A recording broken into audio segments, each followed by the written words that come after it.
Hello, everyone, and welcome to the Transatlantic Call-In Show. It is May 16th. It is 2 p.m. on the dot. We are so punctual today. It's incredible. I'm blown away. This is the show. And I was on a train this morning. You were. Honestly, the fact that you swooped in time, very impressive. Yeah, anyways, I messed up your beautiful introduction, and my apologies. That's all right. Sometimes that's how things go in these shows. This is the show where you get to call in and talk to two trans people about all of the topics that you want that are related to trans issues. So if you are a trans person yourself who is concerned about something, or a friend or ally or loved one of a trans person who doesn't want to bring up your topic to the trans person themselves, or maybe if you are gender critical and you are doubtful about some aspect of being trans, being real, or trans healthcare, or whatever, we are open to talk to you about all of those things. I am your host, Arden Hart, and with me is our lovely newest host, and longtime member of the show, really, but officially now, Josie. Josie, what's up? Things are going great. I'm so happy to be on the show that I actually moved my train time because I was in Philadelphia just like a few hours ago. And I moved my time to make sure that I made it back in time to be with all of you. I'm just always so happy to be here with all of the folks and chat and all of you and be here with you. It's so great.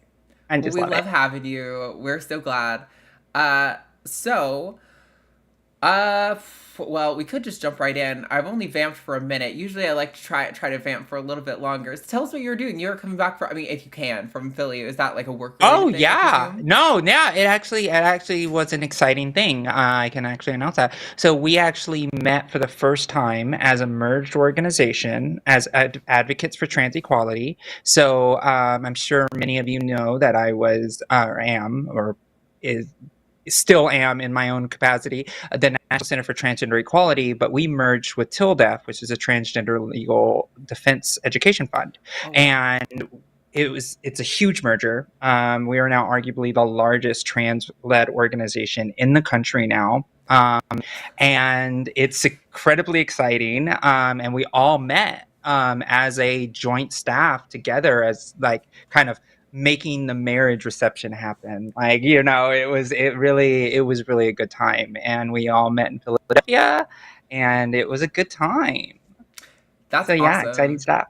That's really exciting. I think it's also interesting, mentioning the National Center for Transgender Equality, the study that you recently participated in. There's been just so much talk. We had a call a little bit, we had a talk last week, or maybe the week before, kind of just talking about like the cast review and how there's skepticism about, skepticism in the colloquial sense of doubting everything, not the philosophical use of the efficacy of trans healthcare. And that organization has conducted the previously largest study and now the updated newest largest study on trans people. Is 3 times larger. And honestly, what I love about this is, and hate, but love that we did it. But the truth is, like, we had such a preponderance of evidence of over 92,000 trans people across the United States and every territory, and people living overseas on military bases. Like, all these folks, like 99%, of course, said that they are more satisfied with life with hormone care and surgical care, and 94% were just satisfied just being trans, like without any of the other stuff included. And so now cast review is like, oh, we can't take life satisfaction as a measure of making sure that we should be able to do this with trans people. We should be judging unemployment and all these other life factors, because the evidence is so strong at this point that we are happier as trans people, despite all the bigotry and all the hatred that is in our way, systemically and interpersonally. Like, the fact of the matter is, like, we are so clear in our messaging, in our understanding of ourselves and sciences as well, that people are now trying to use outside data statistics of our impression to show the world's just too bigoted and we're doing this for your own good because we want you to get a job. And it's just like, what? Like, what are you talking about? Like, those are different measures. Those are things that we measure to see what um, barriers to, thriving in our society are. That's what that is. It's not a piece of evidence to say why you shouldn't be trans. And the fact that they're Right. now frame it that way shows that we've gained even more ground in the fight for our rights. Yeah, absolutely. And actually, this will kind of tie into last week's poll. So let me bring that up now, and we can kind of work on tying that in. So last week's poll, we asked, should trans people be required to answer questions about their sex life in order to access gender affirming healthcare? Now you might be asking why immediately that relates to the cast review and kind of the skepticism about trans healthcare. But in an interview with Meghna Chakrabarty, I believe, who I used to love listening to, did NPR, like so many great segments, was unfortunately entertaining this way too seriously for my taste. She was making similar arguments to what you were just saying, where like, sure, the follow-ups that we do have seem really good, but they're not long enough, and we really aren't asking the hard questions like, are they working and are they having satisfying sex lives? When whether or not I'm having a sex life that's satisfying is not related to me being trans, none of your business, and should have nothing to do with whether or not we are able to access gender affirming healthcare. It is one of those things that, and it had been used, your sex life, and still is used, I think, in the UK, in a lot of countries, as a barrier where if you are engaging in sex that they don't think is appropriate for a transgender woman, you are denied access to surgical care and to hormone care and all of these things, or access to like changing your legal documents in some cases. So yeah, it is extremely intrusive and inappropriate. And yeah, I don't know, Josie, what are your thoughts on that? Well, obviously, it's completely inappropriate because if you're getting healthcare, like, could you imagine if you had like appendicitis and they're like, "Are you sleeping with men or women? How many people are you sleeping on a weekly basis?" It's just like it doesn't make any sense. But I'd always harken back to the thing that I called data justice, right? And where trans people or queer people, indigenous people, they always collect data that is beyond the pale of need for any of this type of stuff, so they can like have an archive to go against us later, so we know more personal information about all of us. And it's just anti-data justice, right? There's no reason to be asking these type of questions, because it just doesn't make sense and it's very archaic. And it's like I remember I had to fire a therapist once, because I came out to that therapist as a polyamorous person, right? And then immediately she started going into sexual health and was like trying to give me this talk, right, about STDs and all this. And I'm like, what the hell are you doing? Like, I'm an adult person. Like, why are you trying to tell me about sex ed right now? I know what I'm doing.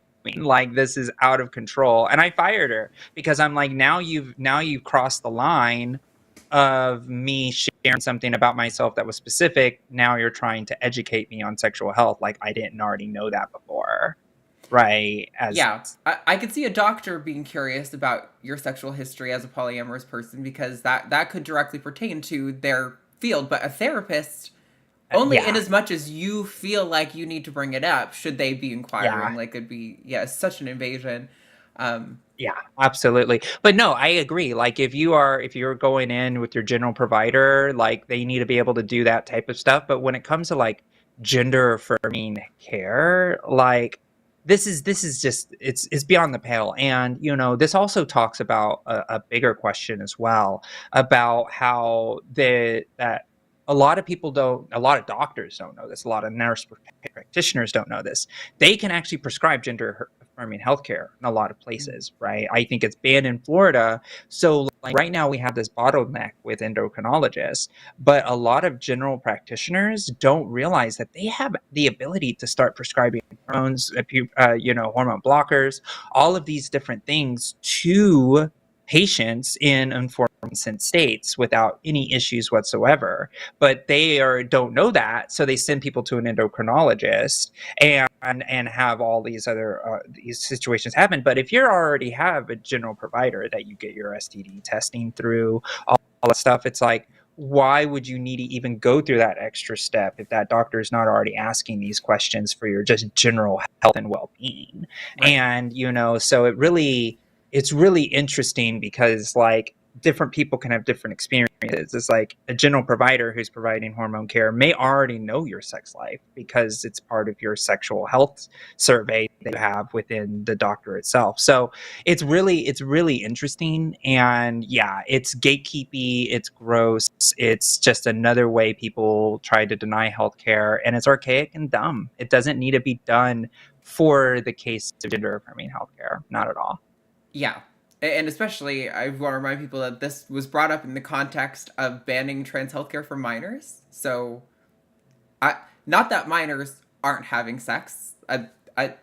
Teenagers, 16 and up, they're probably doing it all the time with each other and whatever. But it's none of our business, and it's not your doctor's business. It's definitely not anyone's business with regard to healthcare. So, yeah, weird and unnecessary thing for Dr. Cass to bring up. Okay. Yeah, absolutely. This week's poll, if you did miss out on last week and want to get involved in this week, is do you believe transgender bathroom bans for children reflect sincere concerns about safety?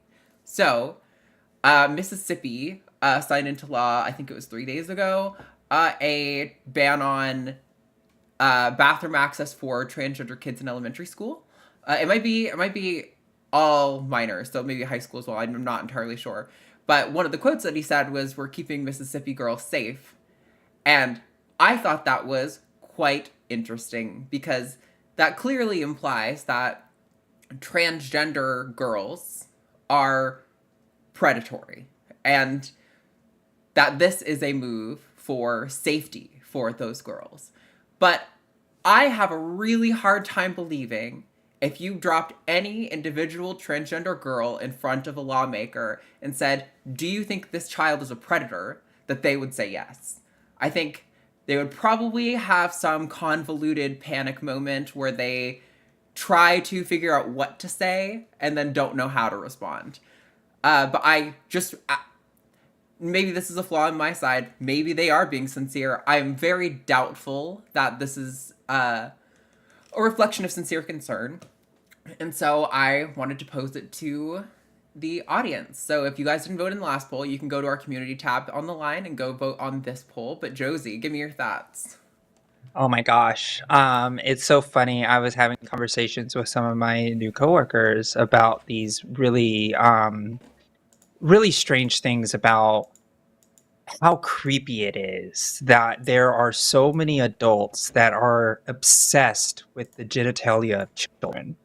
Right, like Right. it's just so gross, right? I was thinking about the fact that I had a friend who's a teacher, and she has a non-binary child, and a parent asked that teacher, "Hey, what does your kid have as genitals?" And the teacher came up with the perfect response: "Did you just ask me what my kid's genitals look like?" And that parent was like, oh my god, you're right, I'm so sorry, I don't know what I was thinking, right? Like, why would I ask that question, right? and Yeah. and so if you like bring it down to like the most fundamental thing, it's like, you're a creeper, you want to know what every kid has between their legs. Like, what is wrong with you? Like, who goes around the world that is like a normal, moral, upstanding person is thinking, I wonder if that kid's a little boy or not? Like, it's like, what the Right. hell? Right? And it's just like enforcing other people who don't think of this on a daily basis to be forced to think about this is also a very cruel and unusual thing to do to society. And I wish people would think about that more. Because the Absolutely. danger is not there. Yeah. I mean, There's no thing. Matt and I were going to Home Depot the other night, and we ran into an individual whose gender was probably as ambiguous as I have ever seen in my entire life. And I think it's totally normal to evaluate people. You can't help evaluating people in Sure. your head, but it's Sure. like the insistence on I need to know. Because I remember, like, Matt and I have code for when we think somebody's queer that we see out in public. We say, "Oh, they're family," just kind of passingly to like acknowledge the queer people we see around. And we were like, "Oh, is that person family?" And I was like, "I think so, but I don't know, and it doesn't really matter." Because, like, it's just a person in Home Depot, like, it doesn't matter. And the same with kids. Like, I don't believe that there's a sincere concern about the safety of little girls from transgender girls in the bathroom. You don't need to know. Like, these are children. Let's just let them grow up and not judge them. Trust that their doctors and their parents know what's best for them. And do our best to be a safety net for the ones who might fall through the cracks to take care of them, right? But trust that kids know who they are and that that the adults And know honestly, what's best for them. There's stalls. Like, the kids are already taught how to use a stall. Like, they're not like undressing when they go into the doors of the bathroom. It's Right. There's just so much. Like, it's so gross. Anyways, we got a lot of calls. I'm really excited. I know. Our lines are totally full right now. Yeah. Josie, can I ask what mic you have? Because it sounds like you might be peaking a little bit, and I was wondering if I could turn down the gain, like, just the tiniest little, eensy little bit. Oh, yeah. I'm using the correct mic. Okay. Yeah. If you're able to turn the gain back a little bit. Yeah, down just like, if it's like a notch, like one better? notch. Yes, that's already better. Okay. Yeah, it wasn't a volume issue. I just moved the mic away from myself. I moved my mic away from me. I had it a little close to my face. Okay, cool. Yeah, that doesn't sound like it's peaking anymore, so we should be good. All right, we have full lines, so we're going to tackle these. We're going to take the first one who came in, and then we're probably going to evaluate by the like beliefs they have, because I haven't had time to read everything yet. But we're going to talk to Mr. Anderson first in Canada. Pronouns are he, him. Mr. Anderson, you are live on the line on Transatlantic. What's going on? Hi there. Nice to speak with you guys. Likewise. What's going on, Mr. Anderson? Yeah. Like you said, my name is Mr. Anderson. I'm a lawyer and a bit of a YouTuber that focuses on adapting techniques from the legal world to use in normal debates and make people actually answer questions and stuff like that. Most of my viewers thus far have been men, and I thought, like, well, maybe I need to look at and talk a little bit about some of the issues that matter to women. And I started with some of the discussions on this channel.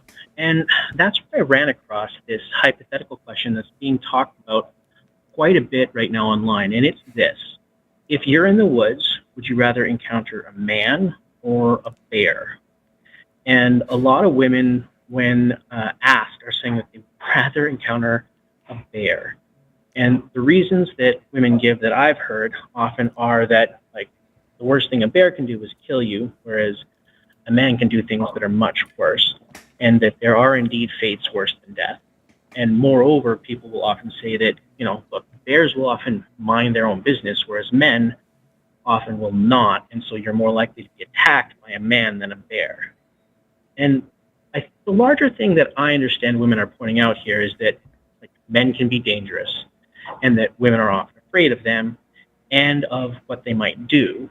And the questions to be, provocative and spark a conversation about violence against women, which is something that does need to be addressed. And I want to be clear that, like, I get that, and that, like, I support fighting against violence against women, and that it is a good thing to have this conversation. And to that extent, I do think the hypothetical is sparking that conversation, and to that extent is doing a good job.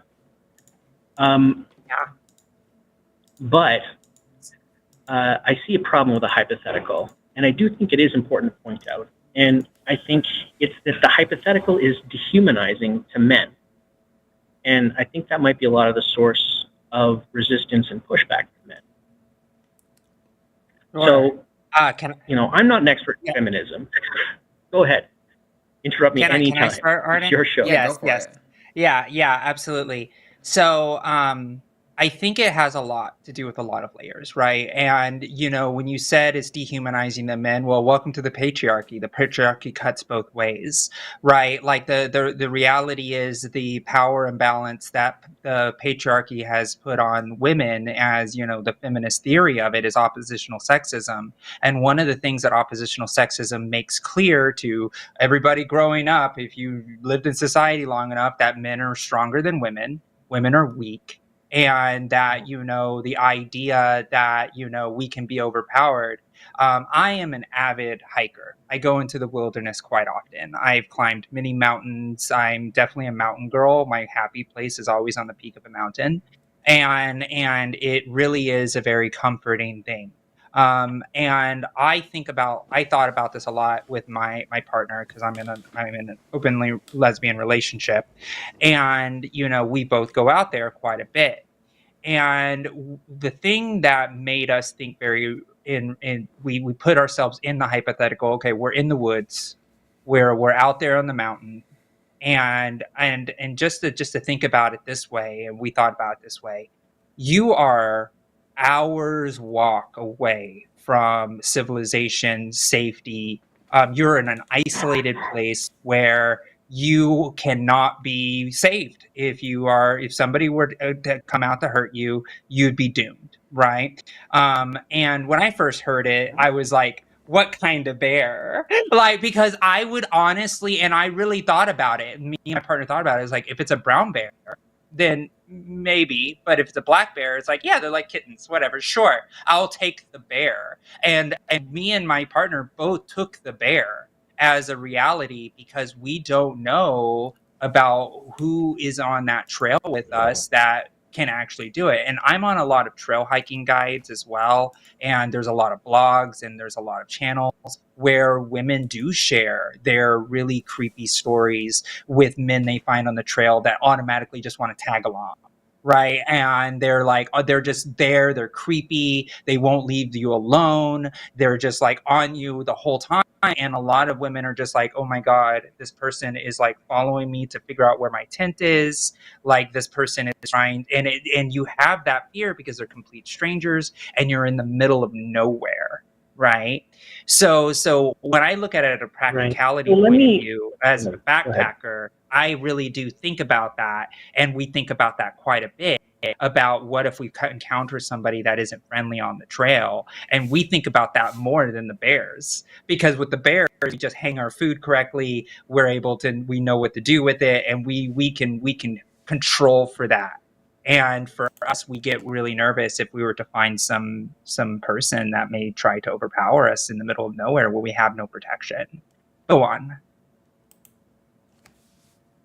That's you. So, yeah, I guess I have two sort of things that I want to push back on. And again, I'm willing to be wrong. I'm willing to be educated on this. But I guess the first thing that I would say is that, like, the problem that I have is that, I mean, you're quite literally comparing men to dangerous wild animals, something that's not human. And what's more, you're saying that you would prefer to be around that wild animal. So men are, in a very literal way, hearing that you think of them as worse than a dangerous wild animal. And the problem is, and the reason that I'm saying it's dehumanizing, is that the implication is that men are less worthy of respect and trust and consideration than bears. So, like, you're not really according them that dignity and respect and consideration. You're not acknowledging their humanity. Sorry, go ahead. So I'm a little confused as to where you're coming from on some of these points, because, like, to a certain extent, I work with one. But go ahead. I work with animals who are like snakes and reptiles and a lot of exotic species, and to my experience, wild animals are, to a certain extent, almost more predictable.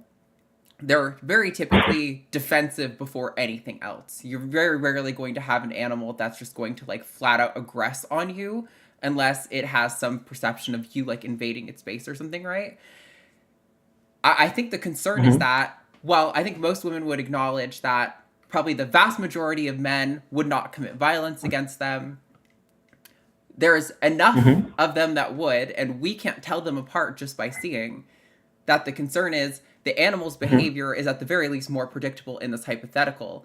But I don't really see how a hypothetical of this nature dehumanizes men. I don't think it's purporting that men are equivalent to bears. It's more saying that it is impossible for women on the surface. It's suggesting that it's impossible for women to distinguish a man alone in the woods from a violent man alone in the woods from an innocent man alone in the woods, if that makes sense. That's my view of it. But yeah, and I just want to also mention too is have you ever heard of like when it's so you know how sometimes women are like, oh, men are trash, right? And there's somebody who's like, well, not all men, and we're like, well, yeah, duh, not all men, right? We don't. It's like that doesn't need to be said, and what I think hard. And this is why I think this hypothetical is so good, because it allows men to think introspectively about themselves, about them as a community, right? Because I think about it this way. There are a lot of good guys out there. But I will tell you right now, I know so many women, including myself, who have been raped, right? And I know so many men who don't know another man who's a rapist. Right. You see, and that's a very real thing, right? The fact that there are so many women who have been abused in that way, but men don't know all of these other people who are doing these things is a real sign of like men don't even know their community very well. And I think it's a good introspective thought experiment to think about, geez, well, I wouldn't be scary in the woods. Well, start to think about, well, who in your friend circle would be scary in the woods, right? And I think that is a better philosophical question to do an introspection. Here's the problem I have with that is that, so I think that you're correct, and I think that you're correct in saying that it does spark the conversation about the dangers that men pose to women, and about us calling out, dangerous men, and about us saying that there's a problem with violence against women in society and that we need to talk more about it. I agree, right? The problem that I have is that, and the reason why I say it's dehumanizing, let me see if this makes sense. Let's do this, because men are, widely considered like an advantaged group. A group that has power in society, and you started off by saying welcome to the patriarchy, right? But let's look at it like this: take men out and replace it with a disadvantaged group. Would it be racist if you were to say that you would rather meet a bear than a black person or a poor person or an immigrant in the woods, because those people tend to commit more crimes? See, now and this is one of those things, right? Where all of a sudden the equivalency of trying to use somebody's experiences of being like, oh, I've only been assaulted by black people, so I'm afraid of black people. That is not an equivalent thing to like all men as a community, right? And I think that when we start trying to compare those two things, those are two philosophical different arguments. And I think that it can start conflating, and your message gets lost. I also think there's a problem in that. I also think there's a problem in that, Mr. Anderson, your comparison was black people, immigrant person, whereas we're talking about men specifically. When I'm saying a man, I'm accounting for a man of any subgroup, right? That could be a black man, it could be an immigrant man, it could be a white man. I'm not making a distinguishing. I'm not distinguishing between them there. When you're saying a black person or an immigrant person, I think that carries with it so much more baggage than referencing the group of men as a whole. Yeah, but isn't it that's still? True, I mean, what we're doing is defining people based on their individual. We're defining people based on immutable characteristics that cannot be changed without great cost. That's exactly what we're doing. Whether that's men, the question isn't defining anyone. Trans people. The question isn't defining. The question isn't defining men as anything. The question is asking women who they feel safer with. That seems entirely distinct from me from characterizing men a certain way. It's talking about how women feel about men. Yeah, and I just want to also add to the fact. Go ahead. I was just gonna say. I was just gonna Well, what I was mention gonna say is that about this hypothetical. This hypothetical also stems very closely to, for example, the Me Too movement. Right when the Me Too movement first happened, women everywhere were like, "Me too. This has happened to me. Like, this is a very real thing." And I think that was an eye-opening moment in society to be like, "Oh my gosh, so many women are dealing with this," and we all had to take an introspective look at ourselves. And I think this time, rather than just being like, "Me too," this is a vibe of our society of what women are feeling around men. And I think that the critique itself should be more eye-opening to men than offensive. I think what men should really be thinking about here is like, how do we change this? How do we make women feel more comfortable with us when we are out in the woods just vibing on our own, right? That's the question I think that needs to be asked, rather than the opposite question, I which don't is think that this is women are really being about dehumanizing to whether men. people are like. I don't think this question is really about like specifically hikers in the woods. This isn't really about like wilderness issues, right? This is about male issues and patriarchy. The thing just is that, and I think I keep coming back to this, and I want to really emphasize this is that like I get that the point of the question is to cause a conversation and cause introspection and to like highlight for everybody that that there's a problem with the violence of men against women in our society, and that is something that we need to talk about and that we need to address. And I'm not saying that like And the this argue or the hypothetical is does a good job of expressing those things, and I'm not taking issue with any of that. All I'm saying is that it's coming with an element of like what you're doing is you're stereotyping, and I think explicitly so. And the question conjures up the image in the mind, not of like the typical man that you would meet in the woods. It conjures up, in my mind at least, the image of like, this bearded guy with like a black and red checkered shirt with an axe and crazy eyes that's like salivating when he looks at you. It's like, would I rather see that when I come around the corner 8 feet away, or a black bear just walking towards me?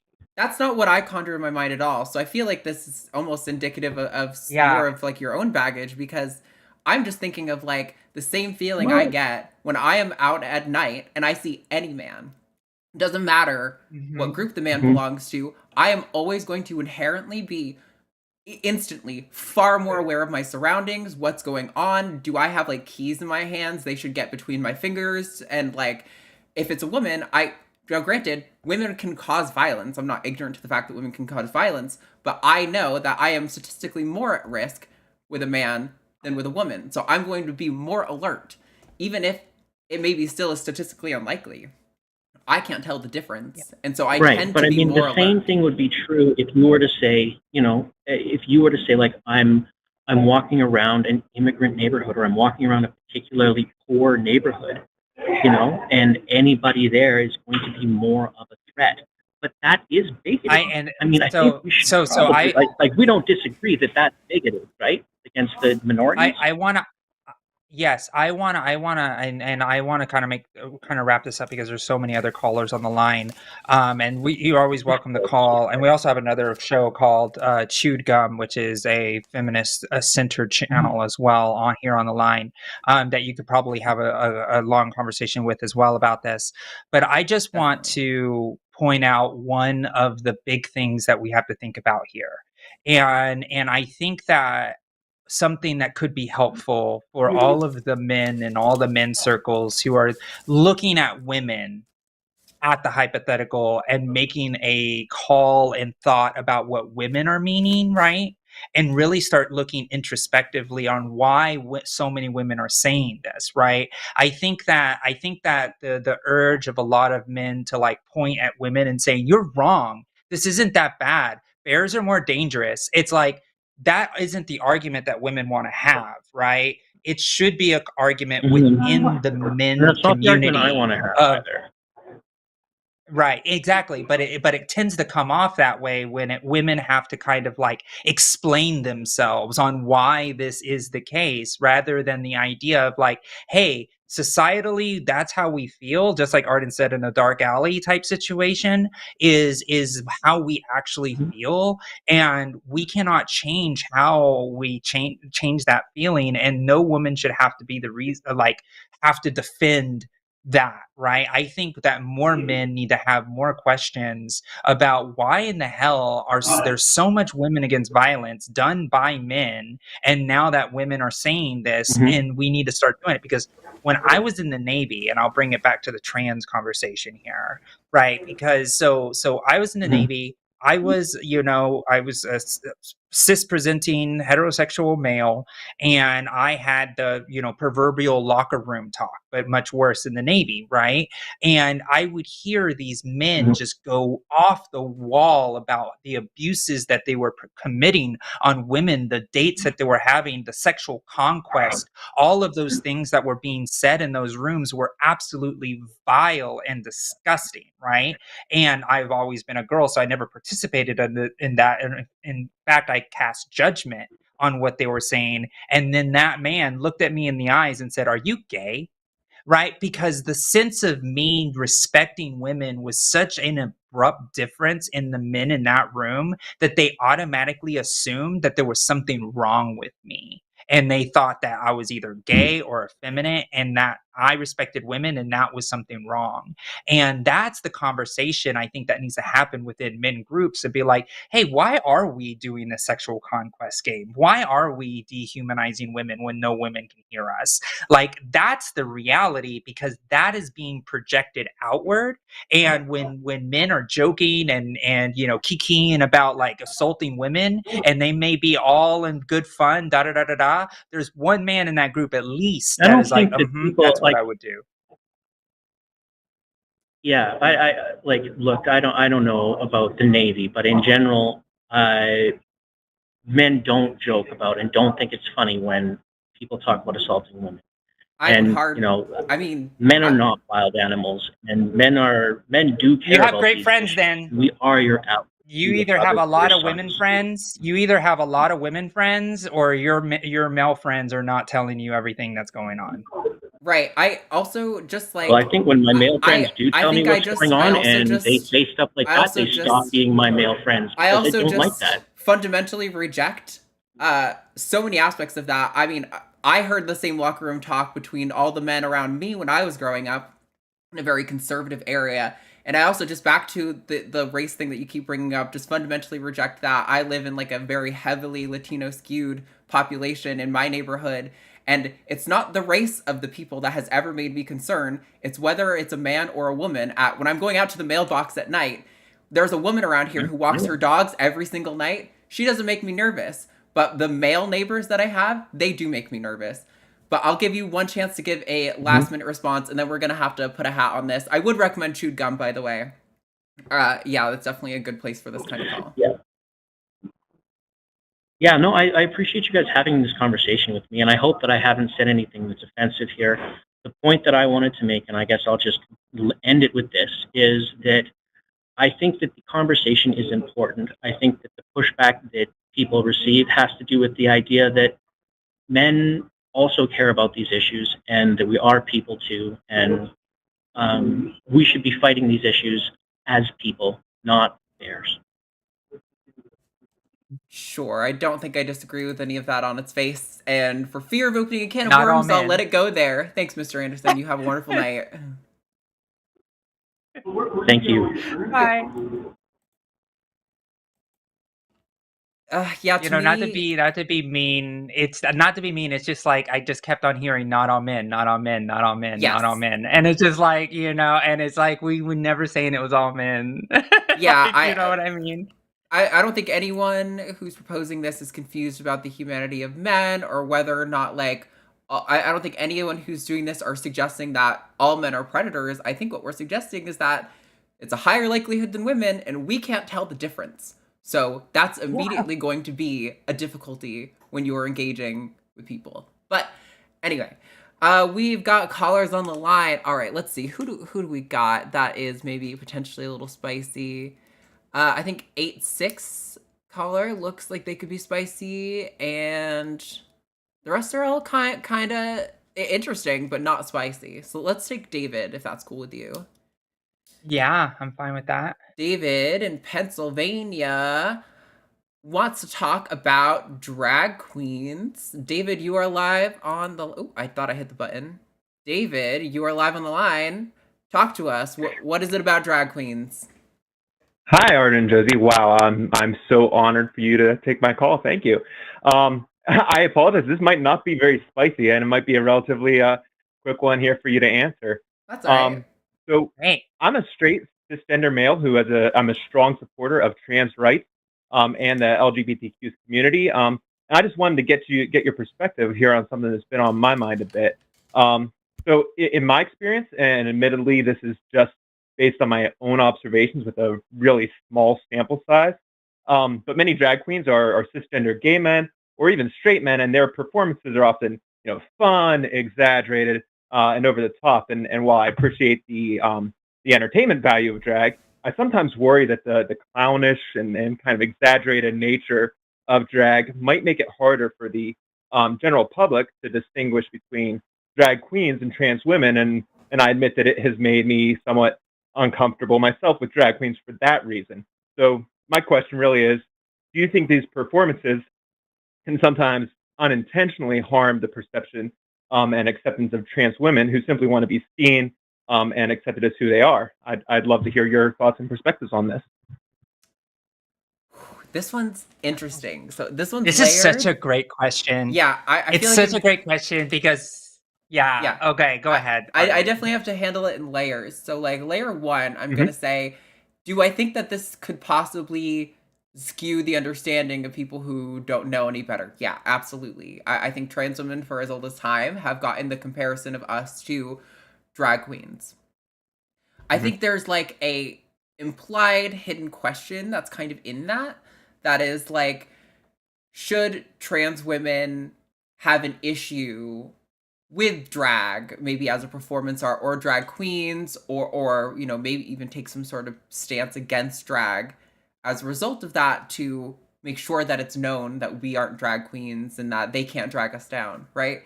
And to that, I would say absolutely not, because I think, like we've talked about so much on this show about, some non-binary people might not consider themselves trans, and that might be an upcoming call. We'll see if that person hangs on the line for long enough. And whether or not they are, or, and maybe like their representation of gender could be harming the view of binary trans people, right? To what extent that might be true, I don't really think it's true for the people who are already on our side. And those people are also getting oppressed by the exact same people. And I think we have far more to gain by working together for our joint liberation than we have at picking fights within the community with each other over how an individual's expression might be weighing us down. Because I think trans people and queer people, more than anyone, maybe not more than anyone, but are among the people who are expected to perform gender and their professional presenting identities, and like they're just held to such a high standard, right? Like, we have to know more, do it better, and do it nicer with a smile on our face. And no matter how much disrespect or misgendering or comparisons to drag queens or whatever we get, we're supposed to always like rise above, because otherwise you look angry and then you are hurting the cause or something, right? I just kind of reject the whole like civility politics thing, and I'd rather just say, you be you, I be me, we work together for our joint liberation.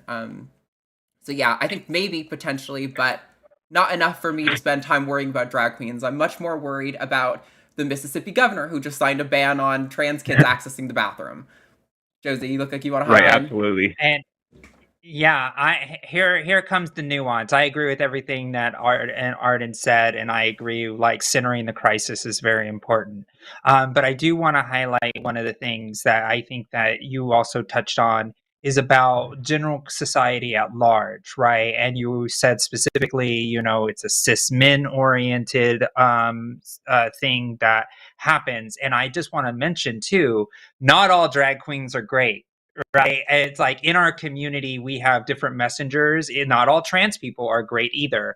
And they have bad messaging as well. And I think that what ends up happening and where I think I get the most like cringe is when a drag queen who wants to speak on trans issues decides to start speaking on trans issues, not being trans or understanding the trans experience, makes a make it hard, right? That's when things get weird, right? Because in a lot of times, trans women in particular are still fighting against what I call the caricature of a trans woman in people who've never met a trans woman like Arden or myself, right?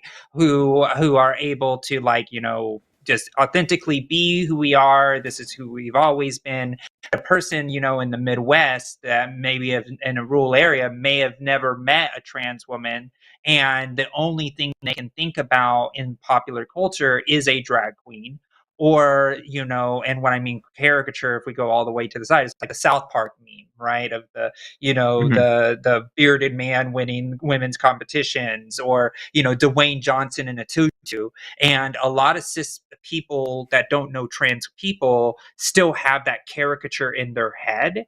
And a lot of times it's difficult for a lot of trans women to break through that caricature of like, I'm not a drag queen like Arden said, right? Is like, I know so many well-intentioned queer cis people, for example. It's like, oh, do you love RuPaul?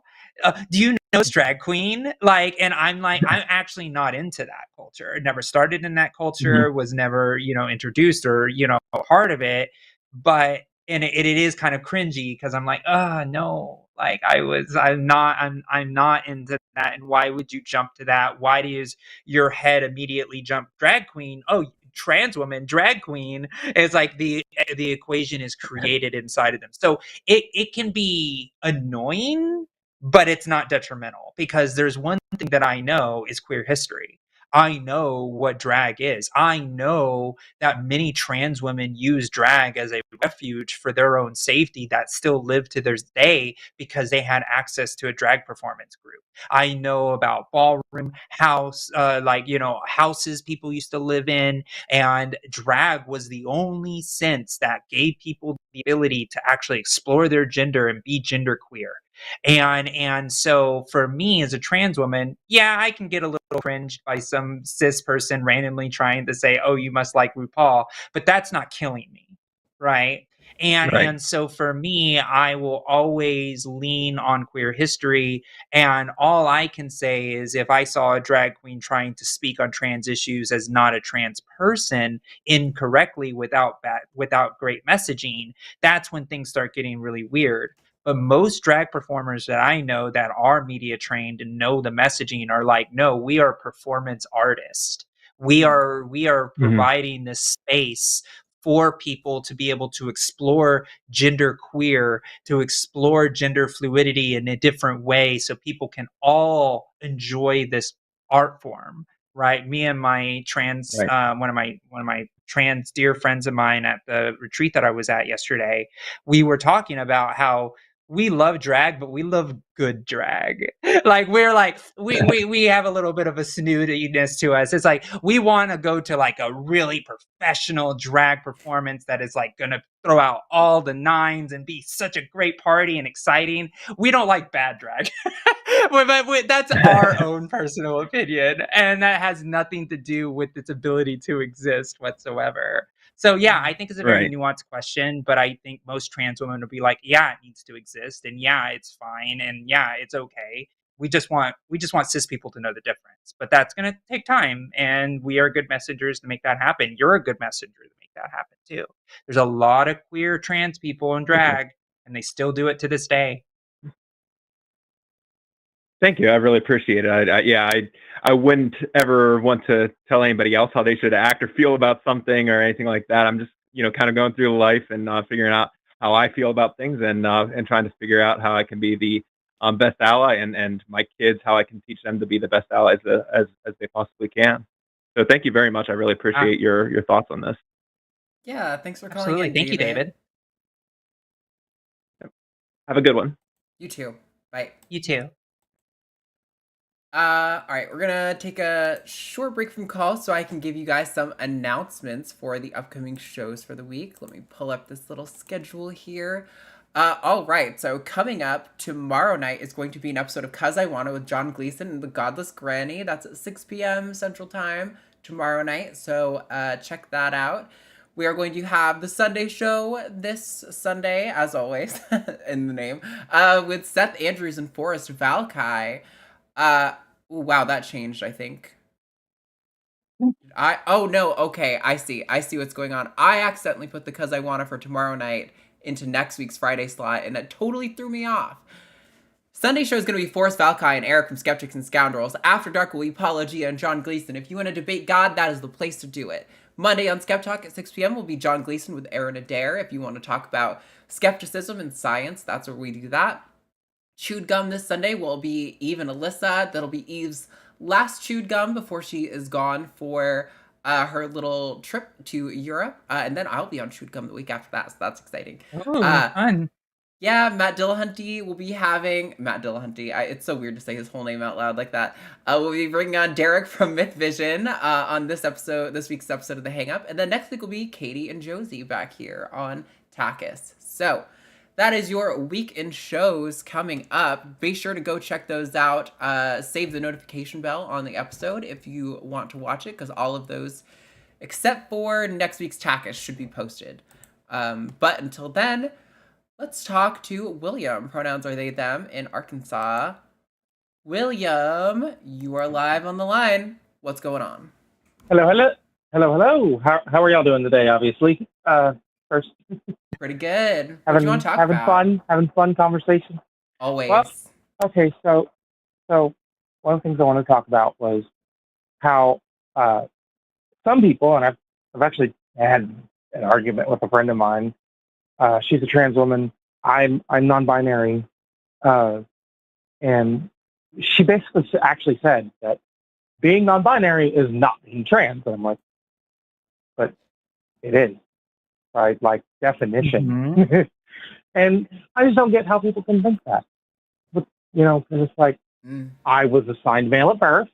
I do not identify as a man. Trans. Yeah. Right. No, I'm glad that I'm on here to take this question since, we just got finished we're still in the process of reviewing the final data set of the 92,000 people who took the U.S. Trans survey. And the initial data set that came in, 10% of non-binary people actually did not identify as trans. They still took the survey. They're still able to put in their lived experiences, but there is a small percentage, 1 in 10 non-binary people that actually don't identify as trans, right? Now, non-binary people do fall in the trans umbrella, but non-binary people also kind of slide off of the umbrella, but that's self-identification, right? And it's one of those things that's very important. And so for you as a trans person, as a trans non-binary person, you identify as trans because that reality for you is a trans experience.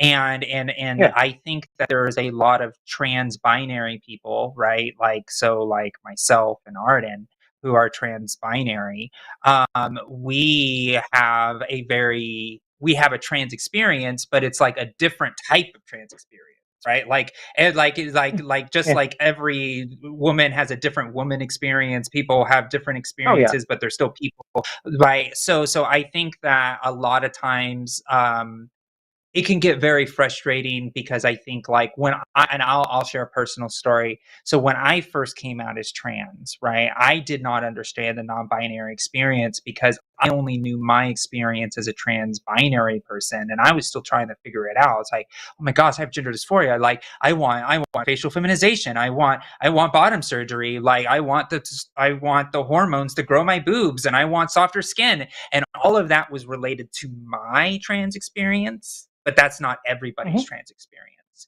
And I had to learn that, right? It's just like a cis person their lived experience is they don't have gender dysphoria, and that can be really annoying for a trans person going through it for the first time. They're like, man, it must be so easy to be cis. Well, yeah, you don't have to go through all that crap, but at least I'm happy as a trans person, right? And I think that we I kind of will say like I've never judge each experienced other. dysphoria. I think, Okay. and I think that's kind of maybe where. Sorry, William. Did you can add more to that? I didn't want to interrupt you. I'm sorry. Well, I'm being non-binary. I more or less identify as gender fluid fully. Like, to me, my gender is just whatever.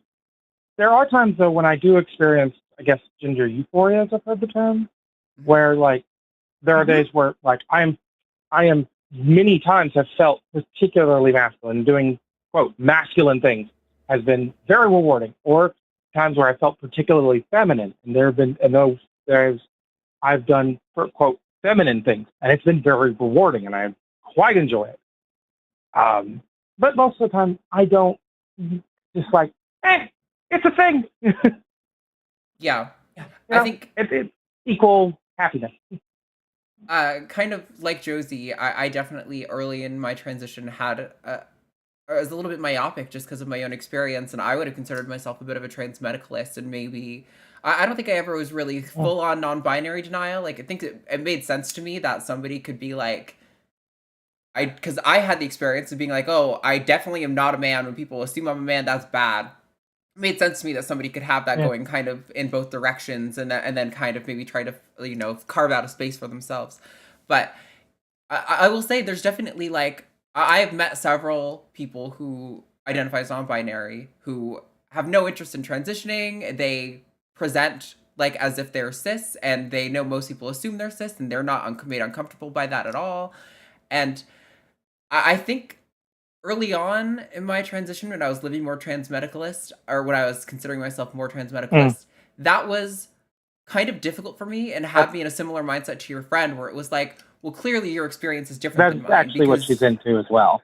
Right, because you know, if in that experience you can sort of inhabit a way of life where you're basically immune to the harms of transphobia, but still kind of consider yourself trans, and that was what I kind of found offensive. But what got me out of that was the notion that when we're talking about like how do you know if someone is trans, right?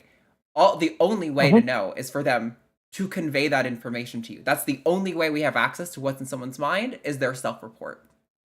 And if somebody tells me they feel a certain way about their gender, I don't have the time, energy, or interest to be like, let me investigate everyone's individual claim of gender identity, right? And so that has kind of brought me to the position where I'm at now, which is very trans-liberationist, and being like, if somebody tells me they're non-binary or they're trans, they may be lying, they may be wrong, they may be confused. I don't know. It's not really my place to do that sort of investigation. And most likely they're probably accurate, and they're probably telling me actually what they feel, and they're accurately reporting their internal sense of self. So I think it just maybe comes from an impulse on the behalf of binary trans people and cis people who might recognize binary trans people, that like there are some people who could avoid transphobia, right? And I think that's maybe kind of where it's coming from. But it's definitely not a very sound argument. Sorry, go ahead, William. You brought a point. I could easily go through my life without ever anyone suspecting me of being trans. You know, and most people probably wouldn't even question it. I'm 6'1". I'm a larger person. I can be intimidating. I was actually saying in chat that I have to be cognizant of that, essentially, to some people, like in the man or bear debate, where I have to be cognizant that as a person, I'm physically probably intimidating to some people. I'm big, and I look big. So most people probably wouldn't question it. If I were to walk around, probably in a dress, that's fine one my size. That's difficult. That look good. That's not expensive. But two, I'd probably people wouldn't. I wouldn't care. People around here would, because I live in Arkansas. So I don't know if people would actually even see me as trans then, or just some weirdo, which they probably wouldn't. They would probably just say that they're the same. But either way, I get that. Yeah, and I think though the most important thing to think about here is self-identity, right? Like you identify as a trans Yeah. person because you don't identify as cis, right? And Sure. that's the reality, right? Like and I think that was the thing that me kind of not think about it in the way of like, oh, this trans person doesn't have to deal with the transphobia and have to deal with the passing and to deal with the bah, right? And it's just like all these Mm. worst things. But again, it's looking at it like Arden said, myopically, right? The reality is your reality is not cis, right? Even though people try to make it your reality, doesn't make it your reality. Just like people want to put Oh us yeah. in a cis box, it's not comfortable, it's not okay, it's not fun. And when you are not, and when you're in that euphoric place, like you said, William, like where I'm just like, I'm just happy being me and being that person. That's what we want for everybody. And that trans Oh yeah. goal is that itself is, in my opinion, is very a trans experience of being able to experience that euphoria not as a cis person but as a person other than cis is enough for Hmm. me, because it's your reality, it's your lived experience. And it's nobody's right to tell you who you aren't, right, and who you are. And you Oh yeah. saying to me, hi, I'm William, I'm a trans non-binary person.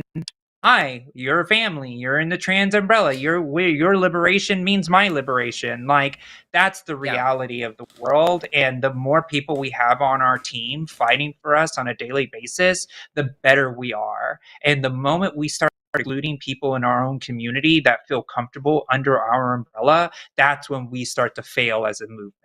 And I welcome Hmm. you, I embrace you, and you are who you are, and I'm proud to have you in solidarity with us. And I think that's the framing that your friend hopefully will get to. Hopefully your friend will get to Hopefully. that point. Um, I will say this show has actually got me to use they them pronouns pretty much consistently now. Oh, So that's yeah, thank cool. y'all for that. Oh, it looks like Josie just froze. Hopefully, Josie, if Oh you can hear no. us, hit refresh. Yeah, the only thing out here, let me put up the one up while we wait for her to come back. The only thing I would add to that, William, is that like, yeah, just kind of echoing kind of something that we said to the last caller and what Josie just said. That like I think regardless of what differences might ostensibly exist between binary and non-binary trans people, uh, I don't think we're served particularly well by stoking division between us. I think since our oppressors are the No. same, the laws that prevent us from living our free lives are the same, it seems much more Hmm. effective to unify together and to fight against that as a unified movement. I gladly will. I unify. And I'll even I make a joke. I use my size like I know it's like my inherent outward masculinity, which doesn't exist in my opinion, but still, I use that as as a way to make sure that there are others who don't try to like oppress some of my uh, basically less passing. I don't really like that term, but less passing friends, if need be. I will like basically go. You have a problem with my friend there, and people will think twice if need be, because Yeah, that's a it. power move. I want I love that. I want to. I want to stand up for people if as much as possible. Yep. Well, I 'Cause appreciate you calling in, my William. I hope we kind yep. of addressed it. But we Oh love yeah, you. yeah, Non-binary definitely. people are valid, and thanks for calling in. We appreciate you. Thank y'all. Continue being Superwoman, Arden. You're just doing everything. Being awesome. I'll do my best. Bye, Josie. Bye, Arden. Bye, William. All right, let me send a quick text to Josie to make sure. Did your computer die? And a scared face. Scared. I've got my eye out on her window to make sure I notice when she calls in. But we're gonna keep trucking along here so we don't leave any of these callers awaiting. Where is... Okay, hold on. All right, let's see. I wanna, all right, we're gonna talk to this caller because there is some spice potential here. We've got Mark in Wisconsin. Pronouns are he, him. I feel bad starting this one while Josie's not here because she might have to jump in halfway. But Mark, you are live on Transatlantic. What's going on? Right. Thank you for taking my call, first of all. Yeah, thanks for calling in. First time caller. Actually, first time seeing your show on here. I watched some of the other shows on the line, but it's the first time that I tuned in, and it's interesting conversation. Cool. So my question is, because I am actually like on the fence on what to think about this topic, but these days there's a lot of conversation about trans people in their place in sports, and I grew up playing sports, and they've always been pretty important to me. And so, in the interest of the fairest treatment for everyone, the I think most of the conversation revolves around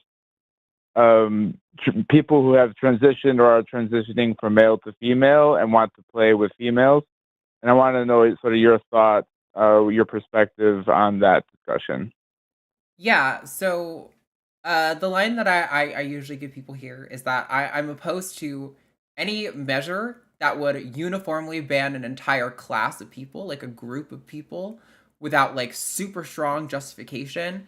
And when it comes to the advantage that trans women are proposed to have in women's sports, I don't think the evidence actually supports a full unilateral ban of the entire group of people that is trans women.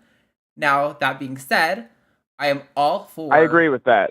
I agree with that. I think unilateral rules are almost universally wrong. Yeah, and I understand the irony in that statement, but but I agree that like just saying like this whole group of people can't do it. I think that's generally universally wrong.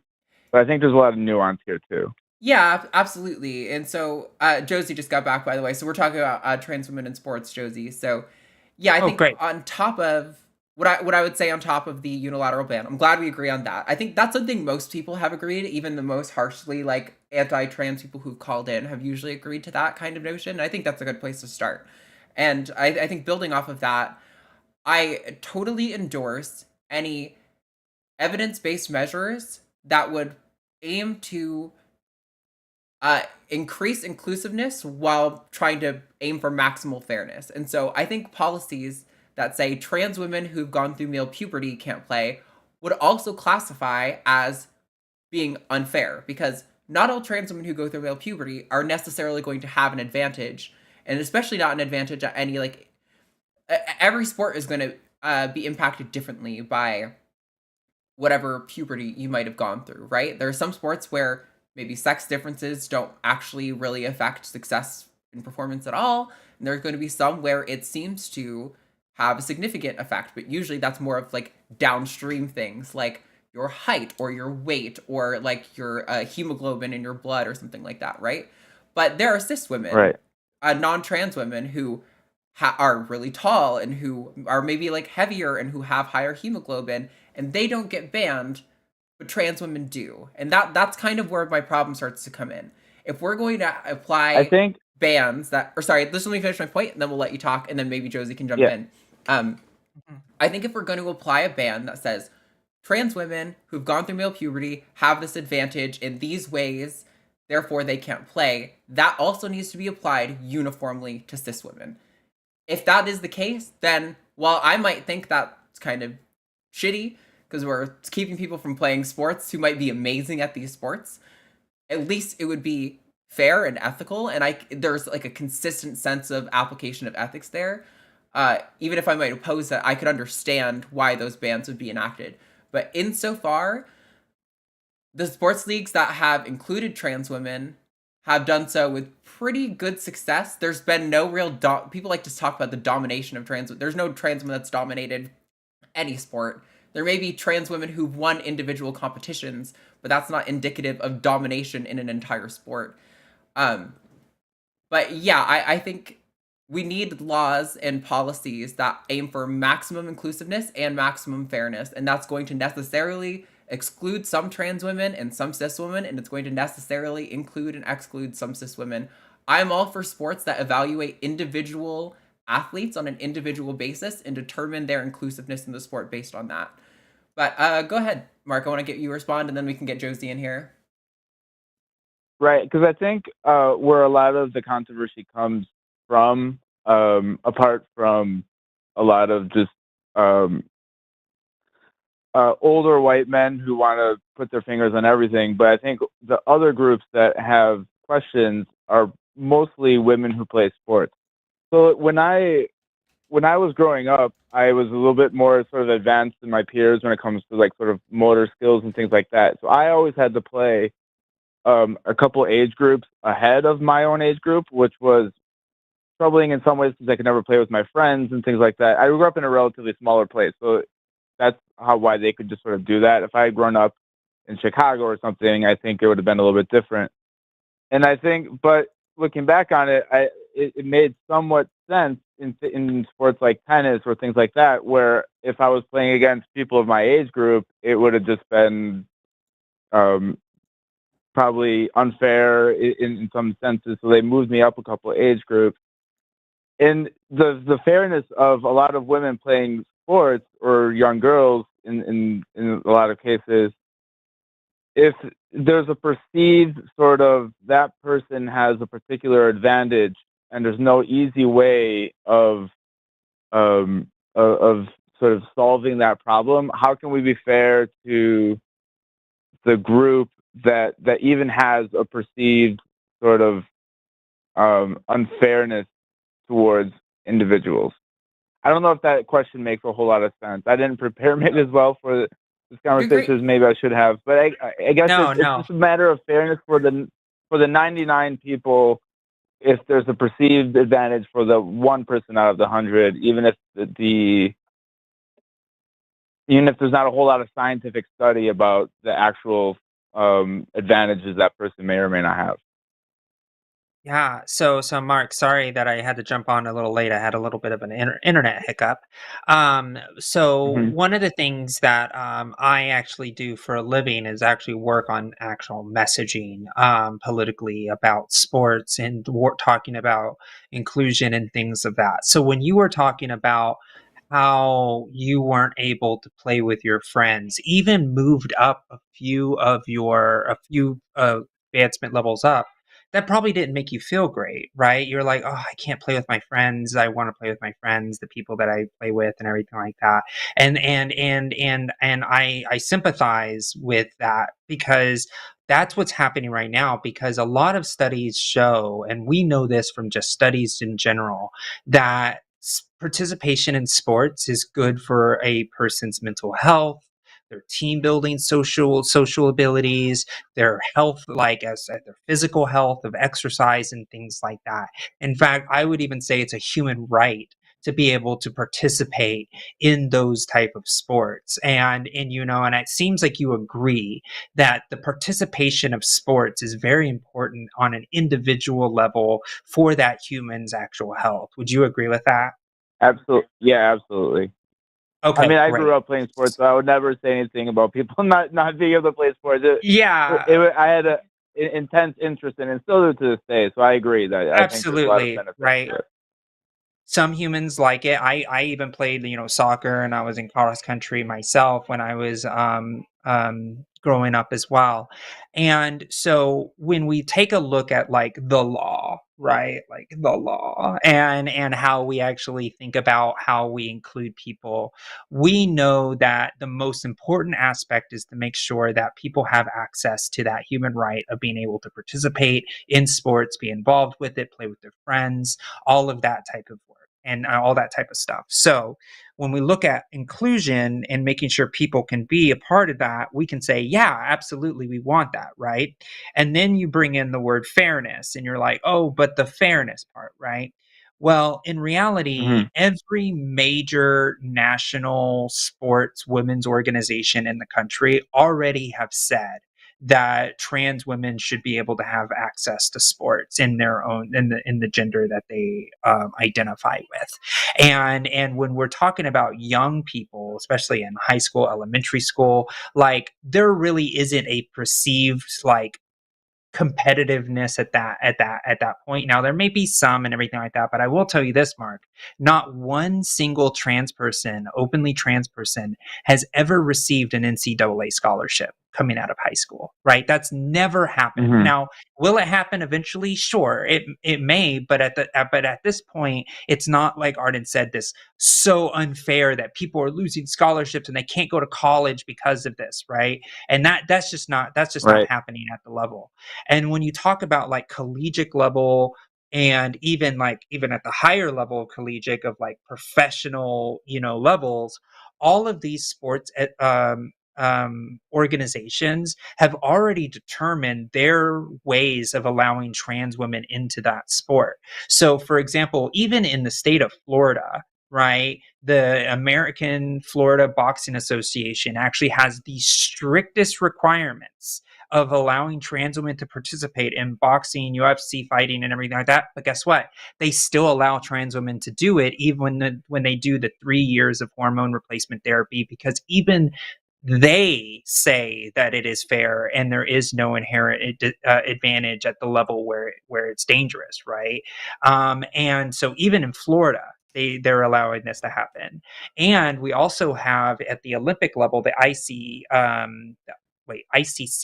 I think, is it the I no not the ICC, the Olympics International, like, organization that deals with IOC. regulation.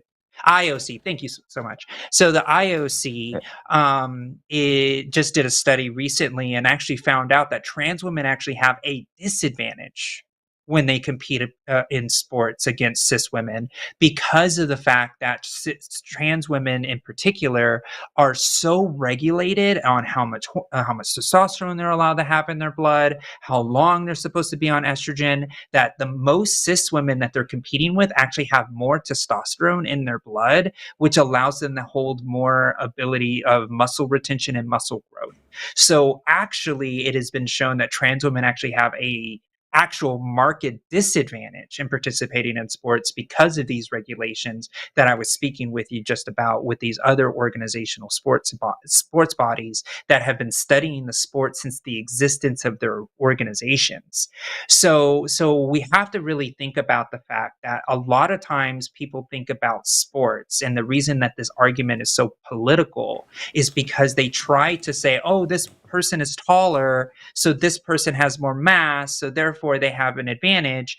But that would mean that not one tall cis woman exists, right?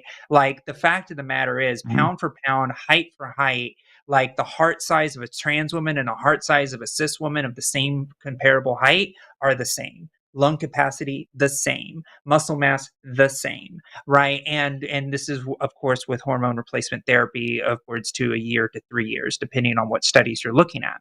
So at the end of the day, it's always best to fall back on the original point that I brought up, which is the fact that the inclusion of people to have access to sports is a basic fundamental human right, to have access to the socialization, the physical health, and the mental health that sports provides people at a human level. And as long as we prioritize that, the edge cases that we tend to like go to and glom to is just that, an edge case that can be decided by the organizations and the sports leagues that those people are participating in, and should not affect a child or a statewide ban or any of those things that are detrimental to the mental health of these people that just want to play sports with their friends, just like you said.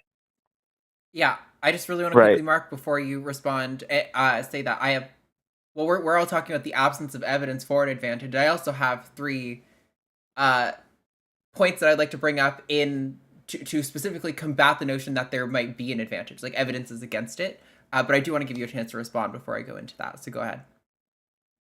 I didn't really have much of a response. I don't really have a strong opinion on the matter. I called in to get your perspective on it, so I didn't have much of a response. Well, I appreciate thank you, Mark. Yeah, coming here and like asking questions, because a lot of people, they hear stuff on the media about trans women dominating sports, right? And like it's just not what's happening. Like there are like Josie said, there are a few edge cases where trans women have won competitions, but is it fair to say that they dominated sports? Most cases, no. Like Josie brought up the IOC. So the policy that allowed trans women was enacted in like the early 2000s. In weightlifting, one trans woman in the last Olympic events was able to go to the qualifying rounds. It was weightlifting, by the way. She didn't even make it. She wasn't able to compete. She didn't rank high enough to compete. Like, cis women were doing better than her at weightlifting, which is like ostensibly one of the things that the transphobes, the anti-trans people, would suggest trans women might have the biggest advantage at, because we're men and we're big and strong, right? But again, not only not borne out in evidence, there's evidence of that being false. Trans women losing. It sucks that trans women have to lose to demonstrate this point. But that also, I don't know if you've heard of the Daily Wire movie Lady Ballers, where it's all about these men transitioning so that they can compete against women and they're just going to dominate them. And it's like a comedy movie. Well, originally, they intended for that movie to be a sort of documentary where they actually joined women's leagues and tried to make a point about trans rights. And you know why they did a comedy movie? Because all of the leagues said, sorry, you actually have to transition for it to be fair. So their whole point about how unfair it was interrupted their ability to make a documentary about how unfair it is. And also, Fallon Fox, who people bring up all the time because she broke the skull of a girl in MMA. Translation, that girl got the most common injury in the sport. Actually recently got a bone density test that she posted on her personal Facebook and found out, surprise, surprise, one of the claims, trans women are going to have a bigger advantage because of testosterone puberty. They're going to have higher bone density. Not the case. Her bone density, despite being ripped like a strong ass fucking woman, who some people might suggest she looks masculine because she's so strong. I wouldn't, but that's the thing people say. Her bone density is not at an unfair, level of density. So a lot of these arguments that people come out with, just at every turn, it is speculation. It is perceived advantage. It is perceived fear of dominance. At no point is it actually showing, there's no actual evidence of that happening. And yet, laws are being passed that are banning trans people from participating. I think, was it Montana, where the case where they asked how many students this would apply to, and it was literally one high school student would not have been able to participate in sports because lawmakers had a fear of perceived advantage. Now, I don't know about you, Mark. Utah. Okay, yeah, sure. That I don't know about you, Mark, but to me, that just seems completely unreasonable because, like we already agreed on, fairness is important in sport, absolutely, but blanket exclusions of people based on perceptions of unfairness that aren't actually borne out in the evidence, that to me seems patently unfair. Well, right, and I think laws prohibiting it for one person. I remember reading about that too. I don't remember if it was Montana or Wyoming or whatever, but I think a larger issue is now, I think the NCAA is contemplating a ban on it, which is obviously a lot, not to diminish the experience of the one person in Montana, but having at a level of the NCAA would appear to me to be a much larger issue because it's going to affect, thousands of people. So I would be worried. I would be worried of the NCAA trying to say that they are contemplating it. I think they're doing that politically, but they would never actually pull the trigger on that. I just don't think they would actually do a blanket ban in any way. They just don't have the political capital to do it, and there's just too much evidence that supports otherwise. But that's interesting. I'm definitely going to look in to see if they're contemplating. I'm sorry, I interrupted. Go ahead. No, that's fine. No, I mean, I think that on the edge cases, to go back, I think 5 or 10 minutes, what would your thoughts be on finding if there was, a case of someone who transitioned post-male puberty and they found, not necessarily maybe bone density, but it's my understanding, and correct me if I'm wrong, that some things like shoulder width or like hip width or other such things are sort of irreversible after you've gone through male puberty. and maybe there might be an individual who has a particular advantage in a sport. I can't think of one off the top of my head. So But you can imagine a scenario where. I will say this. Puberty is idiosyncratic, right? Regardless if you're going through female puberty or male puberty. And there are men with big hips. There are, cis men, cis women with huge shoulders that are just built like linebackers.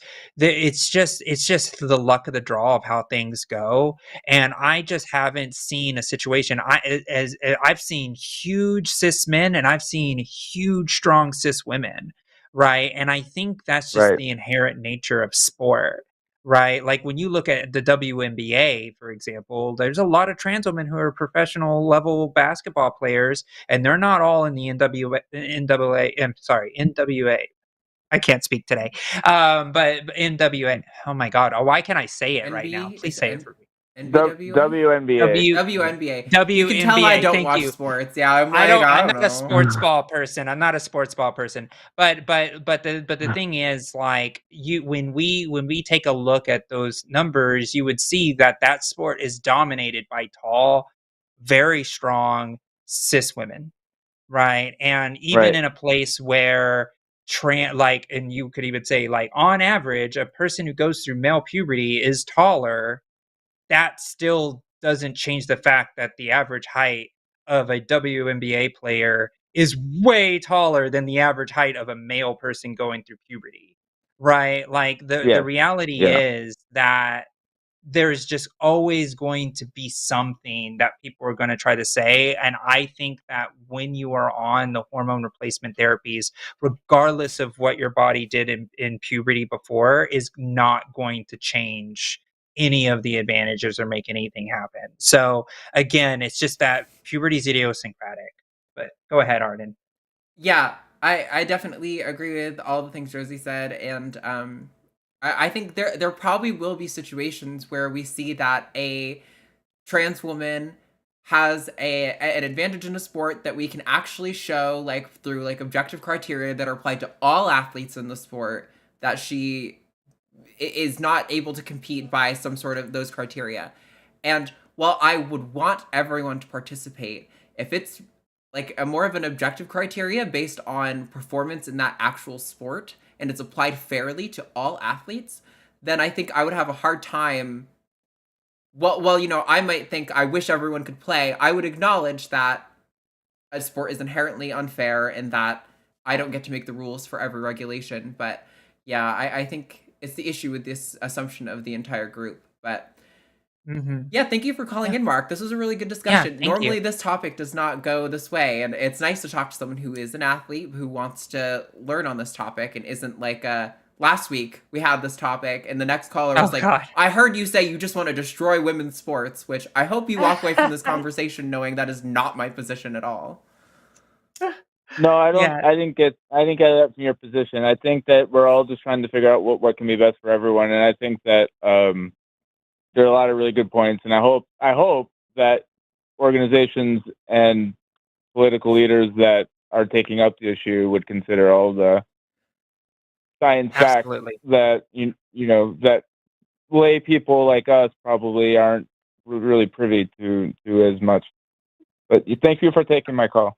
Yeah, thanks so much, Mark. You have a lovely day. Talk to you later. You too. Bye-bye. All right, so the lines are closed, but if you're currently waiting in the queue, we intend to get to you. I just wanted to say, because we still have 4 callers in the queue, and it's already 3:30, I was like, let's cap the line so there's no new callers filling into that queue, because I don't know if, Josie, if you have a hard out time. No, I don't. I'm good. I actually cleared my whole schedule. All right, then let's definitely get to all of the callers on the queue. At that point, I don't see anyone who looks gender critical, so we can just take them in the order that they've come in. Also, I see chat is laughing at the NWA. Yeah, that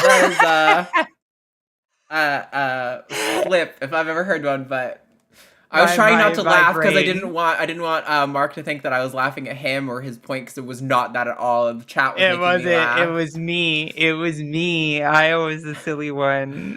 All right, let's bring in John in Nebraska. I think Any is Nebraska. John, pronouns are he, him. You are live on the line. What's going on?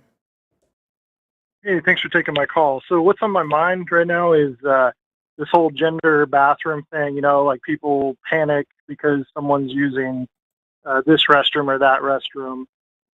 Me, I don't really see the big deal if it's a private restroom, if you can lock the door behind you and it's one toilet, one sink, one urinal, whatever, you know what I mean? The problem is, you know, you have places that have huge, like multiple stalls in one bathroom, multiple sinks. And I was thinking maybe somebody could, you know, rough draft, write out a bill possibly that would allow businesses to get some sort of a tax cut or tax rebate or something, a discount on remodeling their bathrooms so that they're private bathrooms, you know, so you can walk into the restroom, one toilet, you know, one urinal, one sink, whatever, lock the door behind you. And it's just completely gender neutral. You know what I'm saying? So like 5 stalls, we have 5 separate bathrooms. I don't think it would work for every business. I'm going to be realistic. I don't think it'd work for every state, whatever.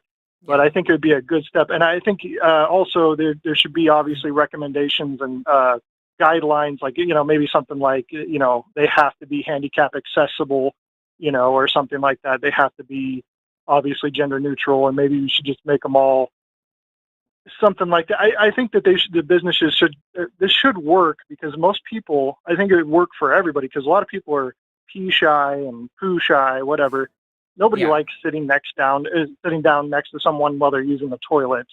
Well, most people don't, but I think that, you know, even like we had a grocery store do this here where I live, and it was always like a mess. Like somebody would throw up on the floor, so they had to close the bathroom, which was like 5 stalls. So people would show up and they have to use the restroom. Well, you can't because, you know, it's closed because somebody threw up on the floor. We got to wait till it gets clean. Where's the janitor? Oh, he's on his smoke break, whatever. Whereas when they remodeled it, and I think it's because they did get a tax deduction or whatever they did, when they remodeled it, they created all separate bathrooms, and they were I think at first they were gender neutral, with some people complained, and then they would turn it into men's and women's again. But it didn't matter because if one was locked, somebody would just go, like, you know, if a guy needed to use a restroom and all the men's restrooms were used, he would just use a women's restroom and then lock the door behind him. No one's going to be walking in on him. No one would even care at that point. And I'm telling you, a lot of people enjoyed it. We had like cops would come in the middle of the night on third shift because the restrooms were usually clean and they could lock themselves into privacy.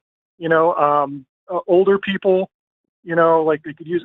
I just think it would benefit the community everywhere, benefit our country if we created a bill that would allow places to remodel, get a discount, or just even, you know, just like on a set of bathrooms, just like maybe just even 2 restrooms like this, you know, I don't know, whatever. It's just an idea, just tossing it out there. I mean, you look at like the old days, people would use an outhouse.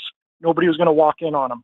You know what I mean? So I just think that privacy is key here when it comes to winning these battles. And I think that no matter what side of the aisle you're on, left or right, Republican, Democrat, I think that most people want privacy in the restroom. And if we created a tax incentive or something for businesses, I think that they would jump on that, because a place here a grocery store here where I live did that. And regardless of whoever uses those restrooms, they're glad that they can lock the door behind them. So yeah, that's all I was calling to say. Yeah. I don't know how you feel about it. I don't know if it's you think it's something that would work. I do. But. So my initial thoughts would be that I have no objection to a bill which would give a tax or financial incentive for businesses to create more gender neutral bathrooms. I'm totally endorse having more of those and more privacy. But I think the problem is it's not going to be a solution to the trans access to bathroom debate, right? Because as you pointed out, and I think you're absolutely correct, that it's not going to work for every business. We're still going to have trans people using bathrooms of the gender they identify with. And I don't see a way around that, just allowing, eventually running into the issue where we just have to let people use the bathroom that they identify with. But I totally endorse, like, hey, if we want to expand this, make these more available so there are more places. But my concern is, let's say we have, a state has enacted a trans bathroom ban. If you're trans, you can only use bathrooms of the gender you were assigned at birth. But they also have this gender neutral incentive, right? I feel like we've essentially created a segregation situation where trans people are allowed to pee, but you have to go to the building down the road because that's the nearest one with the gender neutral bathroom. And that creates a situation where it's just unfair access for trans people in society. Whereas if we were just allowed to go pee, there wouldn't be a problem, right? And there's no evidence of trans people assaulting people en masse in bathrooms with any statistical significance to warrant like a full-on ban. I understand. It's actually the opposite. If someone is gay or trans or whatever, and they use a different bathroom or whatever, when they come out of the bathroom, I've seen it before. Somebody, occasionally, not all the time, but somebody thinks it's their duty to inform them that they use the wrong restroom and it's against the law and blah blah blah. It's kind of awkward, and it's a weird position to be in. I don't know. I just think that some people, I don't know. I mean, privacy is key, though, right? I mean, everybody. I mean, more privacy in the back. The only thing I want to add before I let Josie talk, because I can see she's chomping at the bit. There's a movie theater here in Austin. It's in Alamo Drafthouse. I forget what street it's on, but actually, its bathroom plan is where there is a hall of like 20 stalls, and there's no men's or women's bathroom. It's co-ed. Everyone uses the stall. Everyone uses the sink. There's no urinals or anything. Everyone uses a stall, but there's a bunch of stalls. And I honestly didn't actually feel as uncomfortable as I would have presumed I would have thought initially. And I didn't see anyone in there who looked hesitant or nervous. I actually thought it seemed better for some parents who were wrangling like a crowd of kids. You know, they have 2 or 3 kids going. They're like, oh, well, we can all go to the same bathroom, so I can be like, you stay with your dad while I go to the stall, and like that kid take that stall in the end. Or, like, it was easier for people to manage because we were all in one room. I'm not saying that that's going to work for everyone, and some people will certainly be uncomfortable. But I didn't really get the impression that there was anything wrong with that, and I'm okay with also more of those coming. But Josie, guys, go ahead. Yeah. So John, I hear where you're coming from in this conversation, where you're trying to come up with a policy solution to see if we could just like not even talk about the gender issue and let's just do the private thing. All the bathrooms are better because I think we all prefer a stall door that goes all the way up to the ceiling and all the way up to the ground. Like, I think we all love the little private little closet that we can go in and do our business. And I think I always feel very comfortable in those spaces. And I think that you are speaking to a human thing of like, yeah, that's pretty nice to be able to like have that to yourself, because you're right about the pee shy, all type of stuff. And I think that your heart's in the right place when it comes with it, because I do believe that we should do better at like accommodating people's needs in a lot of different ways, especially with the accessibility issues, all of that type of stuff. But when we talk about I always like to call centering the crisis, right? And when you talk about like people trying to police other people because you use the wrong bathroom, oh my God, right? And then it creates a scene and it's just uncomfortable for everybody and it's just weird. Like, that's the crisis, right? The crisis that people think that they have the, sheriff badge authority to be wrangling people in and out of the bathroom at their leisure. And that is the problem, right? And I think that we could, I think there is a lot of different possibilities of knocking out 2 birds with 1 stone, where you're just like, all right, we're going to have bathroom legislation that is going to make sure that people have access to better bathroom situations, but we also have to end the discrimination right here, right? And kind of like doing those kind of joint situations.